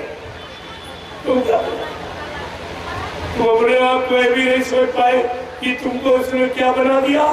सब कहते निकले सब को तुमको सब को मालिक बन गया। अरे ये भी सब बताना पड़ेगा कि गुरु की गद्दी पर कौन बैठता है।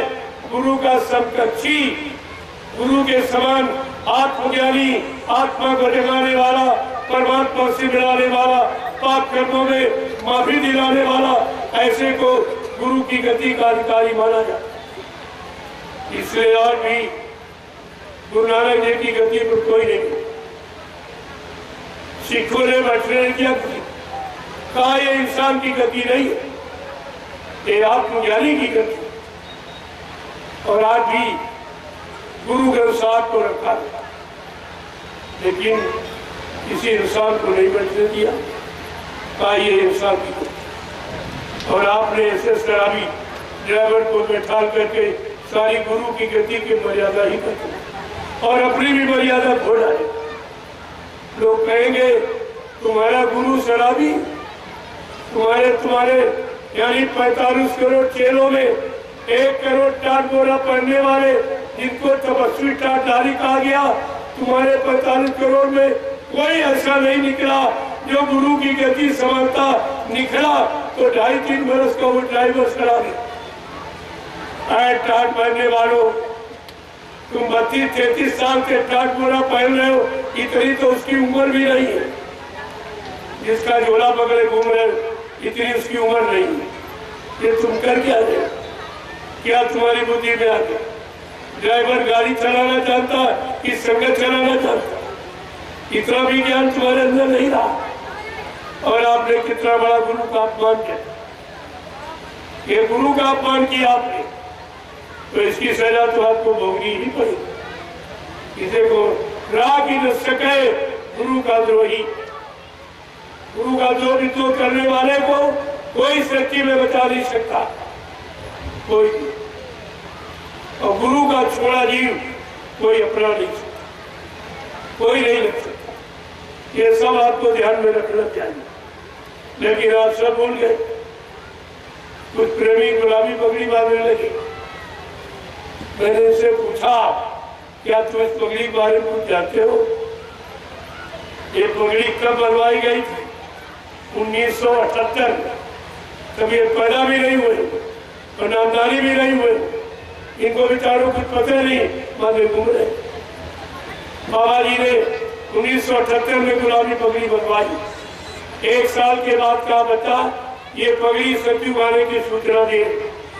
कलयुग में इसका अपमान हो जाएगा, इसलिए सम्मान के साथ इस पगड़ी को उतार कर बक्से में रख दो। समय आने पर मैं पगड़ी की पूजा कराऊंगा, पगड़ी का इतिहास कराऊंगा। इसे सम्मान के साथ बक्से में रखो। तो मैं यही तो कहता हूँ कि अगर आप गुरु के भक्त हो तो गुरु का आदेश इस सम्मान के साथ उतार के बक्से। इसने क्या किया? बाबा जी ने पगड़ी बनाई। पगड़ी सिर का ताज होता है, मुकुट होता है, सम्मान होता है। आप भी हरियाणा और राजस्थान, पंजाब चले जाओ, पगड़ी की महिमा आपको मिलेगी।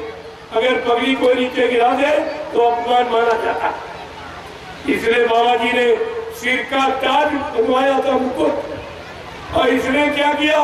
कुर्ता पैजामा सिलवा दिया, यानी पगड़ी बिल्कुल नीचे उतार दिया। और यहाँ तक नारियों के सारी पेटीकोट में पगड़ी थी। प्रेमियों, पगड़ी का कितना बड़ा अपमान और गुरु के आदेश का खंडन, ये 2 अपराध तो सीधे कर रहा है। जब इसने गुरु का आदेश नहीं माना तो इसका आदेश मानकर तुम्हें कौन लाभ मिलेगा? बाबा जी ने क्या कहा था? 10, 11, 12 जून 1983 मैं सब प्रमाणित बात करूंगा। 1983 10, 11, 12 जून 1983 दिल्ली बोट क्लब पर सबको ले गए, कहा बच्चा ये पार्लियामेंट इसमें हिंदुस्तान का कानून रहता, तुम सब लोग इसके सामने शपथ और कसम खा के ये फकीरी भेद टाट बोला मेरे आदेश से पैर में। ये तुम्हारे शरीर से जब तक नहीं उतरेगा जब तक देश में सतयुग जैसी व्यवस्था नहीं आ जाएगी। ये गुरु का आदेश, और इतने गुरु बनने के लिए झटके में टाट बोला उतार के फेंक दिया, दाढ़ी बना ली, गुरु का कपड़ा पहन के गुरु बन गया। अरे ये कपड़ा दाढ़ी गुरु होता, कि ज्ञान गुरु होता, कि शक्ति गुरु होती? इतने भी बात तो तुम समझ नहीं पाए। अपना नाटक उसने सिद्ध किया, अपना गुरु बन गया और तुम सबको बाबा जी ने टाट बनाया तो कहा हम ही गुरु हैं, हम इनको लाल कपड़ा देना। सबको सबने यानी गुरु आदेश नहीं माना, टाट बना पहने उनको शर्म लगी और चेहरे का आदेश मान लिया, ये बंदे बने गुरु हैं सारे। अरे संत मत का इतिहास पढ़िए, संत मत में ये खतरे का निशान कभी धारण नहीं किया। आपको इसने क्या बता दिया? आगे आने वाले समय में इनको तो खोजना भी नहीं पड़ेगा। इन लाखों करोड़ों में अलग लाल बंदर दिखाई देंगे, एक पकड़ने में कोई देर इनको नहीं लगेगी। उसने ऐसा तुमको बना दिया। और ये दोनों अब क्या कह रहे हैं? जब हमने सच्चाई खोल दी सब हकीकत, अब क्या कह रहे हैं? ये कह रहा उज्जैन वाला कि हमको जबरदस्ती मथुरा में हमारे कान पर रिवॉल्वर लगा दिया, हमसे कहा तुम कह दो कि बाबा जी चले गए, तुम्हारे डर के हमने कह दिया। और ये मथुरा वाला ड्राइवर क्या कह रहा कि हम तो रखवाले हैं, रखवाली कर रहे हैं, जिस दिन बाबा जी आएंगे उनको उनका सौंप देंगे, फिर तुम्हारा क्या होगा? वो तो दोनों कोई न कोई बहाना लगा के निकल जाएंगे, तुम फंस जाओ। तुम ये क्या कर रहे? वो एक है, तुम अनेक हो। एक ने बड़ा इतना बड़ा काम सिद्ध कर दिया, किया कुछ नहीं, और तुमने सब कुछ किया और तुम्हारे हाथ में कुछ नहीं, सारा चार्ज खत्म। वसीयत माने समझते हो? सब कुछ उसका, तुम्हारा कुछ, तुम्हारा कोई अधिकार नहीं। इसको वसीयत एक बच्चे को हो जाए और पीछे वाले भाइयों का कोई अधिकार। इस तरह से उसने वसीयत का प्रचार करके और तुम्हारे सबको बिल्कुल अलग कर दिया। तुम गुरु की किसी वस्तु पाने के कोई अधिकारी नहीं। लेकिन ऐसा नहीं होता, वसीयत तो वसीयत होती, और वो भी जारी नकली, वो भी मैंने सिद्ध कर। इसलिए 10-17 अक्टूबर 2017 को ये हाई कोर्ट इलाहाबाद ने फैसला दे दिया, इन दोनों को वैध माना, क्योंकि ये दोनों ट्रस्ट के मेंबर नहीं है। मथुरा में जैन गुरुदेव आध्यात्मिक जो ट्रस्ट बना हुआ है, उस ट्रस्ट में न ये उज्जैन वाला मेंबर है, न मथुरा वाला ड्राइवर मेंबर को अधिकार होता है कि वो कार्यवाहक रूप में जब तक किसी पद की सत्यता जाहिर नहीं होती, वो कार्यवाहक रूप में सत्ता का काम कर सकता है। मेंबर को अधिकार, ये दोनों ही मेंबर नहीं, और इन पर बिहार से मुकदमा कर दिया गया कि जब कानून ये है कि मेंबर कार्यवाहक काम कर सकता, ये दोनों मेंबर नहीं, फिर ये कह कैसे रहा कि हमको वसीयत कर गए, और वो कैसे कह रहा कि हमको नाम पावर दी। अब प्रेमियों, जितनी तुम सेवाएं देते हो सब घूस में जाएंगे, इसी सत्य को छिपाने में ये सब घूस दे। मैंने कहा तुम कितनी घूस दो, मैं तुम्हारे पीछे खड़ा हूं, तुम कहां भटके जाओगे? मैं तुम्हारे निकलने के सारे रास्ते बंद कर दूंगा। केवल आप लोग सच्ची बात सुन लो, समझ लो। अगर झूठ हो तो मत मानना, अपने स्वार्थ लोभ लालच के लिए कुछ कहूं तो मत मानना। लेकिन अपने हित की बात, समाज के हित की, देश के हित की बात तो आपको माननी पड़ेगी। मेरा ऐसा कोई संदेश नहीं, आपने चीजें ये तो सुना था सर, यही जानकारी प्रेमियों को देता हूं। तुम कैसे फंस गई। बाबा जी ने पहले ही कहा था कि बच्चा आगे एक ऐसी नाजुक स्थिति बना के खड़ी कर दूंगा, फिर कुछ दिनों के लिए मैं तुम्हारे से दूर चला जाऊंगा। तुम इतनी जल्दी मुझे पहचान नहीं पाओ। मैं समय पर आकर अपने समस्त वादों को पूरा करके दिखाऊंगा, लेकिन तुम मेरा इंतजार भजन करके करते रहना। आपने इंतजार किया किसी ने? एक मिनट भी आपने इंतजार नहीं किया। कोई इधर भाग गया, कोई इधर भाग गया, कोई इधर। भगवान राम ने 14 बरस इंतजार किया। कहां? जंगल में। तब रावण को मार पहुंचे, उनके बस की बात नहीं थी। ये इंतजारी का मजा है। कृष्ण भगवान ने 18 दिन इंतजारी की। और बाबा जी ने क्या कहा कि हमको परिवर्तन में बच्चा 18 मिनट भी नहीं लगेंगे। कहा राम को 14 वर्ष लगे, कृष्ण को 18 दिन लगे, लेकिन कलयुग के परिवर्तन में हमको 18 मिनट भी नहीं लगेगी। ये कितनी बड़ी बात है। ये गुरु की कितनी बड़ी महिमा और शक्ति की का कितना बड़ा परीक्षण है। लेकिन आप ये समझ लो कुछ नहीं है, कुछ नहीं। तुम्हारे पास एक भी बच्चा नहीं, एक तो है नहीं, और बताया जाए तो आपकी समझ में नहीं आए। तो मैं तो सबसे प्रार्थना करूंगा, सब लोग एक ही परिवार के हो। अब दुनिया हंस रही है तुम्हारे पर कि जय गुरुदेव वाले, जय गुरुदेव वालों ही झगड़ा कर रहे। हमें संसार में कोई नहीं रोके, सब भीड़ देख लीजिए। जगह जगह रास्ते में यानी हमको लाखों आदमी मिलता, हम सबको प्रसाद देते हुए निकलते। संसार के यार लोग प्रेम करते चाहते, और जय गुरुदेव वाले झगड़ा करते। ये बड़ी अधिकारी भी कहते अरे भाई तुम्हारा गुरु भाई कह रहा, वही विरोध कर रहा। अब आप सोचिए बाबा जी ने क्या कहा था, सत्संगी अगर सत्संगी की बुराई करे तो बच्चा सत्संगी मत मानना, और टाट वाला अगर टाट वाला की बुराई करे तो नकली टाटधारी मानना। बाबा जी ने तुमको संगठन सिखाया, ये गुरुदेव धर्म प्रचारक संस्था संगठन, दूरदर्शी संगठन, भूम देवता खेती का संगठन और चेहरे, ये सब विघटन थे। ये आबाद में विघटन। इनको केवल ये चिंता हमारी है कि हमारी ये सेवा रुकवादी। आपको एक काम कहते हैं कि सेवा न दो, लेकिन सेवा आप खोल दो। अगर सेवा अच्छे काम में लगेगी आपको अच्छा लाभ मिलेगा, और बुरे काम में लगेगी तो उसका खमियाजा आपको भोगना पड़ेगा। सेवा खोल दो। बाबा जी ने क्या आपसे कहा था, जब तुम मथुरा में उनके हाथ में सेवा पकड़ाते थे तो कहते थे बच्चा इसी सेवा से तुम्हारा परमार्थी भाग बढ़ा दूंगा, तुम्हारे पाप कर्मों में माफी दिला दूंगा।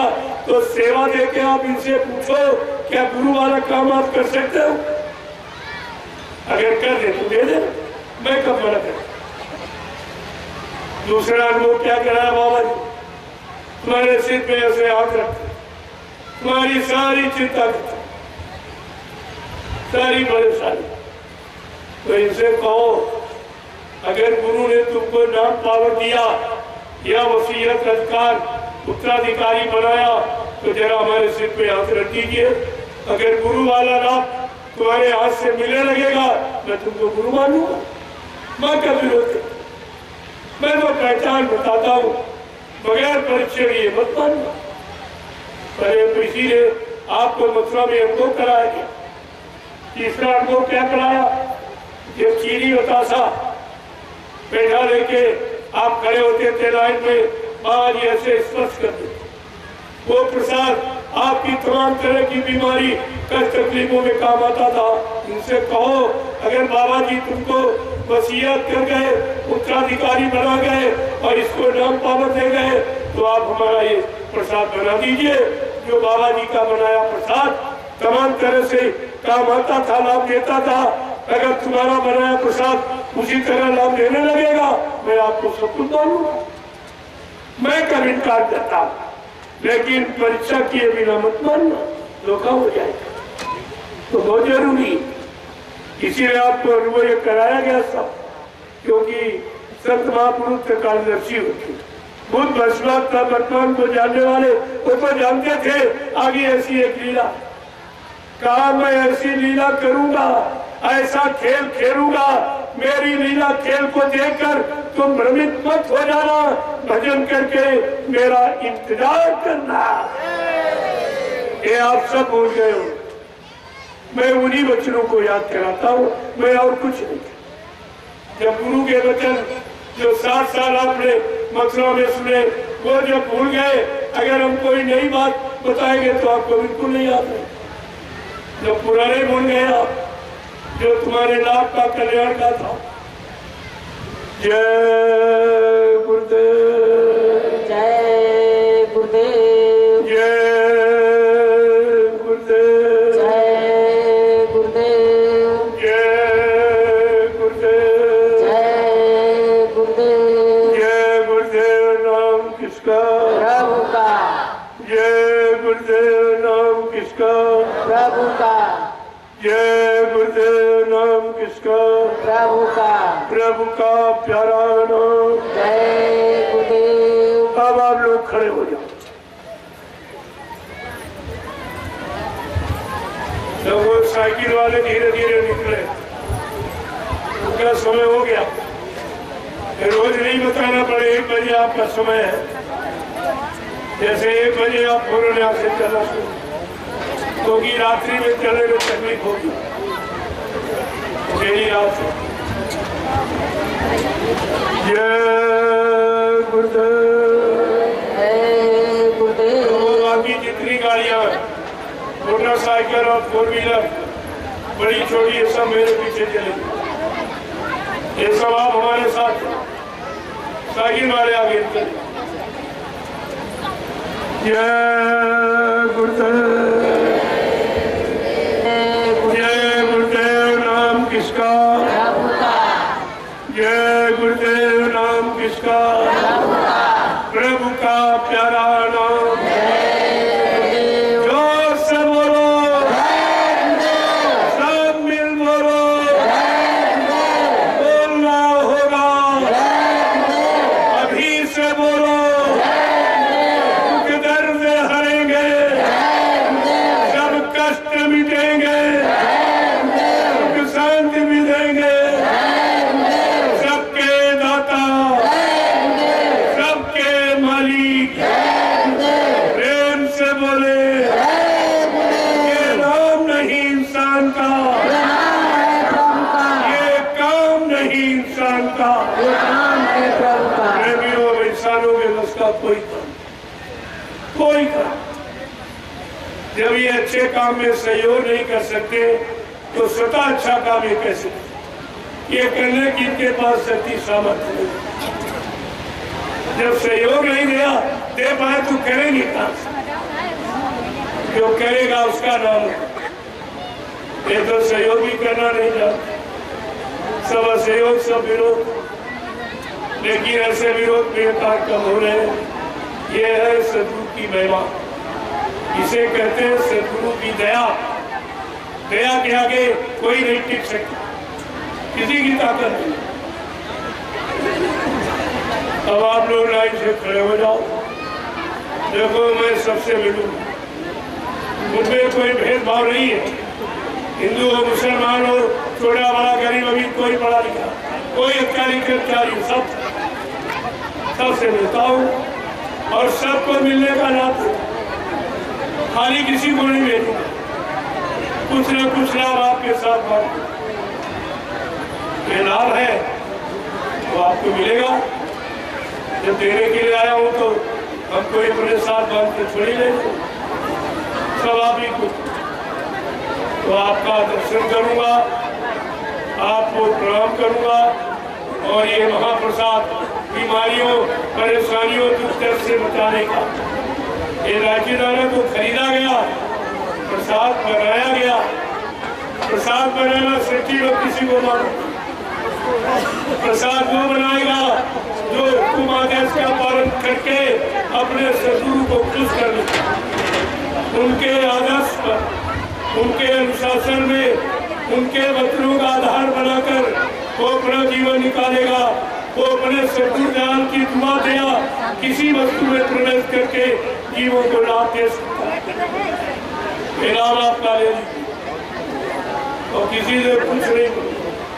ये प्रेमी मानते नहीं, कहते नहीं हमारा 1 रुपया 2 रुपया 10 20 50 100 रुपए ले लो और किसी अच्छे काम में आप लगा देना।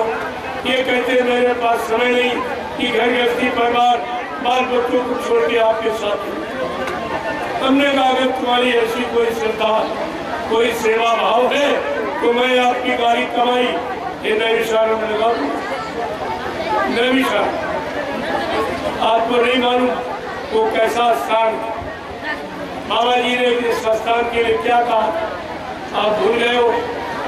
1997 में जब गुरु पूर्णिमा का कार्यक्रम नैविशारण में रखा गया, आखिरी दिन बाबा जी ने क्या कहा था? अच्छा ये 88,000 ऋषियों की तपोभूमि है, यहीं से सतयुग के अंकुरण निकलेंगे। प्रेमियों अंकुरण के आसमान में निकले, सबका आधार जमीन है। इसलिए मैंने उसी आदेश का पालन करके नैविशारण में आप सबकी सुरक्षा के लिए 250 बीघे जमीन खरीदी इसी सेवा से, क्योंकि मुझको तो जरूरत नहीं ना मैं कहने कभी मांगा ना। आप स्वेच्छा से देते हो उसको सही जगह रखा, क्योंकि मेरे कोई भी बच्चा है नहीं कि जिसके लिए मैं खर्च करूंगा या संचय करूंगा या आपको धोखा दूं।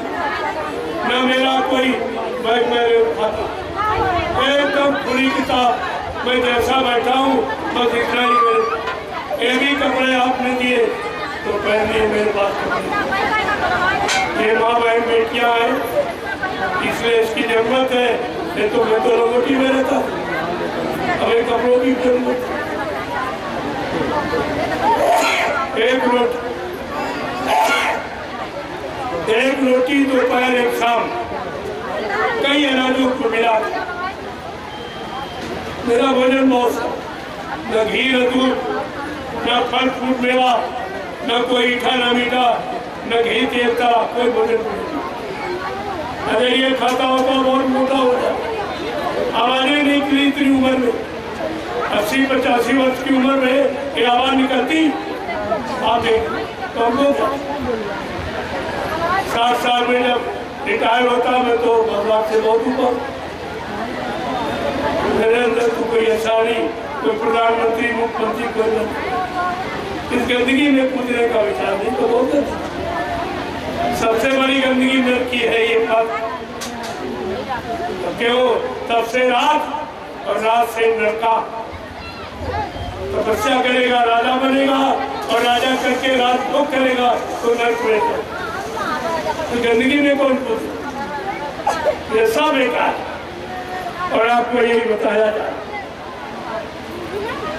इसलिए आप लोगों की लाइन से खड़े हो जाओ। एक मर्यादा है, ये महिलाओं की एक लाइन, पुरुषों की। धीरे से आप ये प्रसाद ले लीजिए, मैं आपका दर्शन कर लूँ, आपको प्रणाम कर लूँ और ये प्रसाद दे दूँ। ये तीनों काम हिंदुस्तान में कोई, कहीं चले जाओ आपको देने वाला कोई नहीं, सब दे देगा। पीड़ित वाली समझ में नहीं आता, आपको अभी नहीं समझ में आता। ये दरबार है, दरबार में लुटाया जाता है और दुकान पर सौदा बगैर पैसे की नहीं। ये सब दुकानें लगा। मैंने कहा जब तुम दोनों लोग एक ही बात कहते हो बाबा जी चले गए तो तुम तो दोनों लोग मिलके रहो।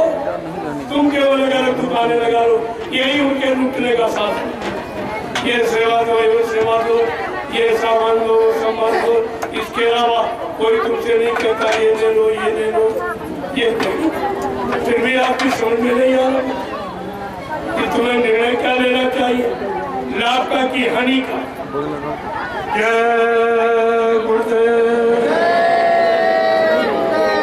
जय गुरुदेव।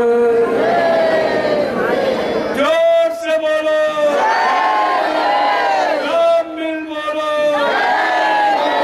बोलना होगा, अभी से बोलो, किधर से हरेंगे, सब कष्ट मिटेंगे, शांति भी देंगे, सबके दाता, सबके मालिक, प्रेम से बोलो, ये नाम नहीं इंसान का, प्रेमियों ये काम नहीं इंसान का, ये कोई काम नहीं कर सकता। इतने लोगों को कोई कर्मचारी अधिकारी, कोई प्रधानमंत्री मुख्यमंत्री के लोगों को नहीं इकट्ठा कर सकता। जनरल निस्वार्थ, कोई सेवा नहीं, कोई पैसा नहीं, कोई सामान। मैं इनके लिए सब लेके निकला, किसी से कोई इच्छा लेने के लिए नहीं निकला। ये भोजन पानी सब भंडारे चल रहे, ये अपने को खिलाते हैं जो आ जाता सब। ये ऐसा संगठन आपके सामने तैयार किया जा रहा कि आगे आने वाले भविष्य में सबको रोटी मिलेगी और सबकी बेटियों की रक्षा होगी। हमारे दो बिंदु हैं, रोटी और बेटी। तुम्हें जीवन के लिए रोटी चाहिए, लाज शर्म मर्यादा मान सम्मान के लिए बेटी, और इस पर किसी की दृष्टि नहीं, ना तो यानी बेटी पर और न रोटी पर, न किसी नेता की, न किसी बात पर कोई दृष्टि नहीं कि आखिरकार क्या होना चाहिए, क्या निष्कर्ष लेना चाहिए, क्या इसका परिणाम हो रहा है, ये सब जानकारी लेनी चाहिए। मेरे आगे आने वाला भारतीय इतिहास आप किसी को माफ नहीं करेगा। ये मोटी बात हमारी घाट में बात है, भारतीय इतिहास आपको माफ नहीं करेगा, क्योंकि अच्छे सच्चे काम में आपको आपने कोई सहयोग नहीं करना, कराना तो दूर, तुम सहयोग भी नहीं। अरे काम दो ही तरीके से होता, या तो करने वाला सक्षम स्वयं कर ले, या तो कर रहा हो उसको सहयोग दे, तीसरा तो कोई तरीका है नहीं। और इनके बाद तो वैसे और बताया जा रहा तो इनकी बुद्धि में समझ नहीं आ रहा, क्योंकि ये शाकाहारी नहीं। जब तक शाकाहारी नहीं होगा, अच्छे सच्चे काम की न पहचान होगी, न अच्छे सच्चे काम को आप कर सकते। ये शाकाहार पर निर्भर, इस शाकाहार का प्रचार क्यों कराए? हमारा जन्मसिद्ध अधिकार है, ये नई बात हम नहीं आपके सामने कहें।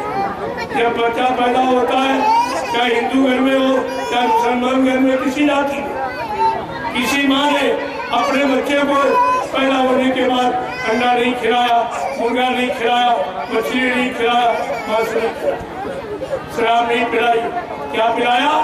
अपना दूध। ये दूध शुद्ध शाकाहार जन्मसिद्ध अधिकार है हमारा। शाकाहारी सदाचारी ब्रह्मचारी का बच्चा ये तीन गुणों को लेकर पैदा होता, शाकाहारी, सदाचारी और ब्रह्मचारी। तुमने पहला गुण खत्म कर दिया, तुम शाकाहारी नहीं बन पाए तो सदाचारी ब्रह्मचारी कैसे? इसीलिए समाज परिवार इंसानों की बड़ी देनी, आप कुछ नहीं कर पाए हो तो शाकाहारी बन जाओ। अगर शाकाहारी बनने में तुम्हारी मदद कर दी जाए, तुमको सुरक्षित कर दिया जाए, तो इससे बड़ा कौन सा लाभ? ऐसा लाभ ध्यान में। अब हमें भी आगे खड़ा कर जाना है और आप सबको मैं पिछले समय से अपनी वाणी को विराम दे रहा हूँ। जय गुरुदेव। सतयुग को लाएंगे, विश्व में शांति को लाएंगे, जन जन में प्रेम को लाएंगे। ये आपको ध्यान में रखना। ये तीनों काम संसार में किसी के बस नहीं। तुम्हारा कितना बड़ा उद्देश्य, इस उद्देश्य से सबका उद्देश्य निकल आए, वो तुम्हारा संदेश है। आप लोग ये परेशानी करने वाला किसान है, तो कोई नहीं आपको।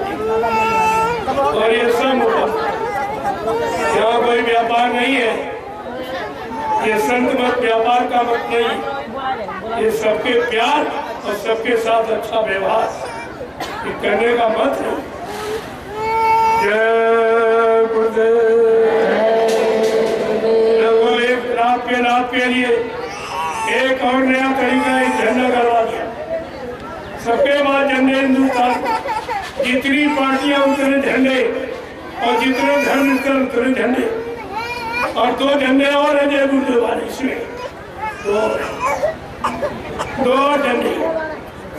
लेकिन मैं यही कहता हूँ, अगर तुम्हारे में सच्चाई है, तुम कहते हो बाबा जी चले गए, अगर तुम्हारी बात सच्ची है तो झंडा गाड़ कर एक प्रेत आत्मा को उतार दीजिए या एक बीमारी कम कर दीजिए, मैं तुम्हारी बात मानूं। नहीं तुमको रोके पछता के आंसू गिरा के इस झंडे के नीचे आना ही पड़ेगा, इसमें कोई नहीं बचेगा सब, क्योंकि ये प्रभु है। और झंडे अपने अपने पार्टियों के नाम, अपने मान सम्मान, अपनी खुशी बचाने के झंडे। ये झंडा जय गुरुदेव नाम प्रभु का, ये प्रभु का झंडा और सारी सत्ता प्रभु की। आज वो सत्ताधारी प्रभु सत्ता मानव चोला धारण करके मृत्यु लोक मंडल में आ गया, प्रभु नाम को जगा दिया सिद्ध। जबकि इस मृत्यु लोक मंडल पर कभी प्रभु नाम का प्रचार किसी ने नहीं किया। ये भी एक अनोखा काम संत मत में तो सच्चा प्रमाण तो आपके यानी मीराबाई जी के गुरु संत रविदास जी ने सच्चा प्रमाण प्रस्तुत किया। आज के सैकड़ों साल पहले आए, तब उन्होंने अपनी ज्ञान पोथी में एक भविष्यवाणी लिखी। सुन लीजिए, तुम्हारे शंका संदेह भूल भ्रम तुम्हारा खत्म हो जाए।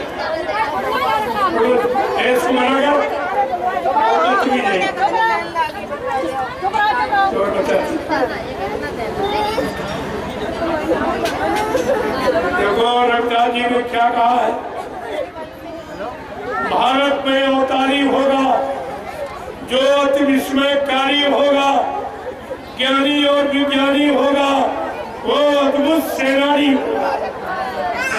एक कर्मचारी काम खोल के सुन ले, ये क्या है, ये किस काम की भूमिका आपके सामने प्रस्तुत की जा रही, इसको आप समझ लीजिए। रविदास जी ने और क्या कहा है, वो तारी शक्ति जो एक विलक्षण अद्वितीय अनोखी और एक अनोखा काम करेगा। क्या कहा उन्होंने, जीते जी कई बार मरेगा। वो ऐसी शक्ति होगी, ऐसा अद्वितीय विलक्षण अनोखा काम करेगा, जीते जी कई बार मरेगा और छंदम भेष में वो विचरेगा, वो छंदम भेष में विचरण करेगा। और वो क्या कह रहे लगता, देश बचाने के लिए होगा एक आवाहन, युग परिवर्तन के लिए करे प्रबल तूफान, तीनों ओर से होगा हमला, देश के अंदर धोई घबरा, सभी तरफ कोहराम मचेगा, कैसे हिंदुस्तान बचेगा। ये भी समस्या आपके सामने आई। जो हिंदुस्तान को बचा लेगा वो समय का महापुरुष कहलाएगा, जो विश्व युद्ध को रोक देगा वो समय का महापुरुष कहलाएगा। जब विश्व युद्ध में अणुबम परमाणु बम फेंके जाएंगे एक दूसरे देश को नष्ट करने के लिए, भारत को नष्ट करने के लिए, जब अणुबम परमाणु बम फेंके जाएंगे वो महापुरुष उल्टी हवा चला के वो जहरीली गैस उन्हीं देश के जीवों को मारेगी। जो एक काम करेगा उस समय का महापुरुष कहलाएगा। प्रेमियों, सबकी परीक्षा हो जाएगी, आप चिंता मत करिए। देखते जाइए किस तरह से काम किया जा रहा, कैसी भूमिका बनाई जा रही। अगर आप नहीं बना सकते, नहीं कर सकते तो अपना समर्थन तो दे सकते, अगर वो भी नहीं करोगे तो तुम जानो तुम्हारा काम नहीं। हमने सबको मौका दिया। रविदास जी ने और भी कुछ कहा, आप सचेत हो जाइए, कान खोल लीजिए, कोई नहीं बचेगा। ये स्पष्ट जो ले रहे हो समझते कोई देख नहीं रहा। अरे देखने वाले वो परमात्मा की जीवात्मा खुदा की रूह तुम्हारे अंदर ही बैठी, तो सब देख रहे तुम क्या कर रहे हो। सुबह से शाम तक कितना अच्छा कितना बुरा किया, कितना मार का हिंसा किया, कितनी चोरी की, कितना छल कपट, बेईमानी, हिंसा, छीना झपटी और घूस रिश्वत, ये सब अनैतिक कार्य तुमने कितना किया। तुम्हारी जीवात्मा खुद पेट बैठे अंदर देखती, तो उससे धोखा नहीं कर सकते, इसलिए आपको सचेत किया जाए। नड्डा जी क्या कह रहे हैं?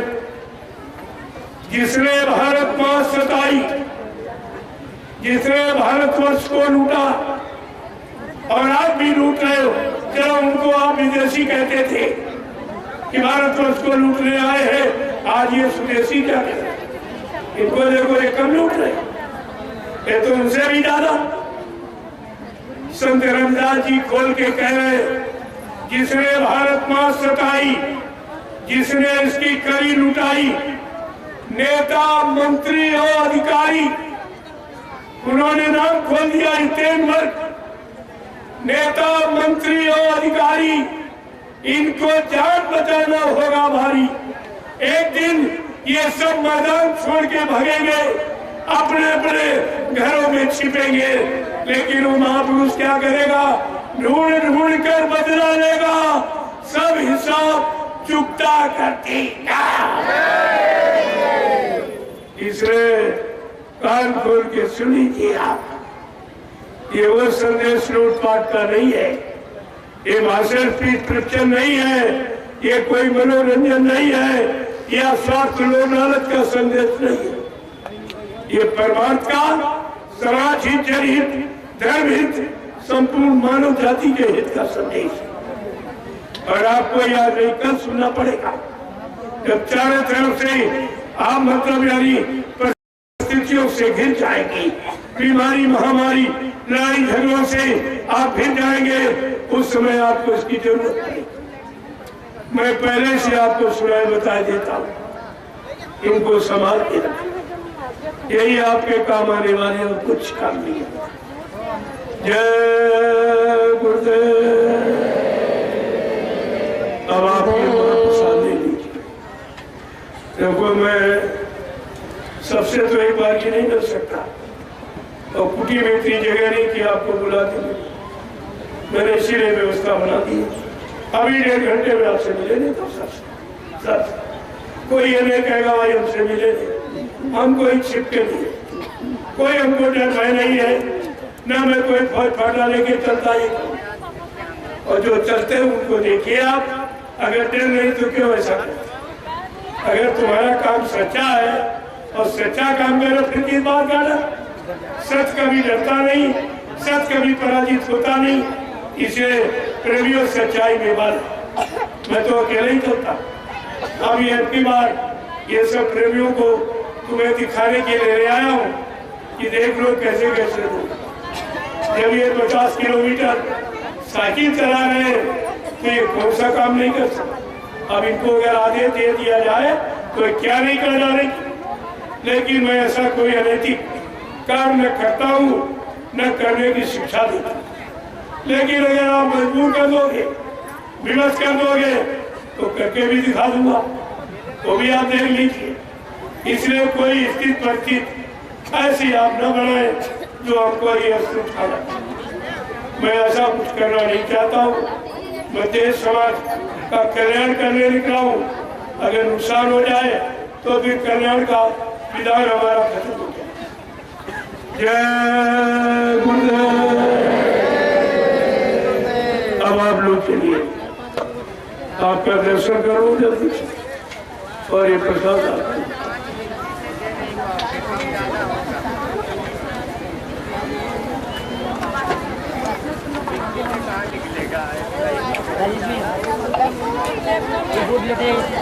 वही अंदाज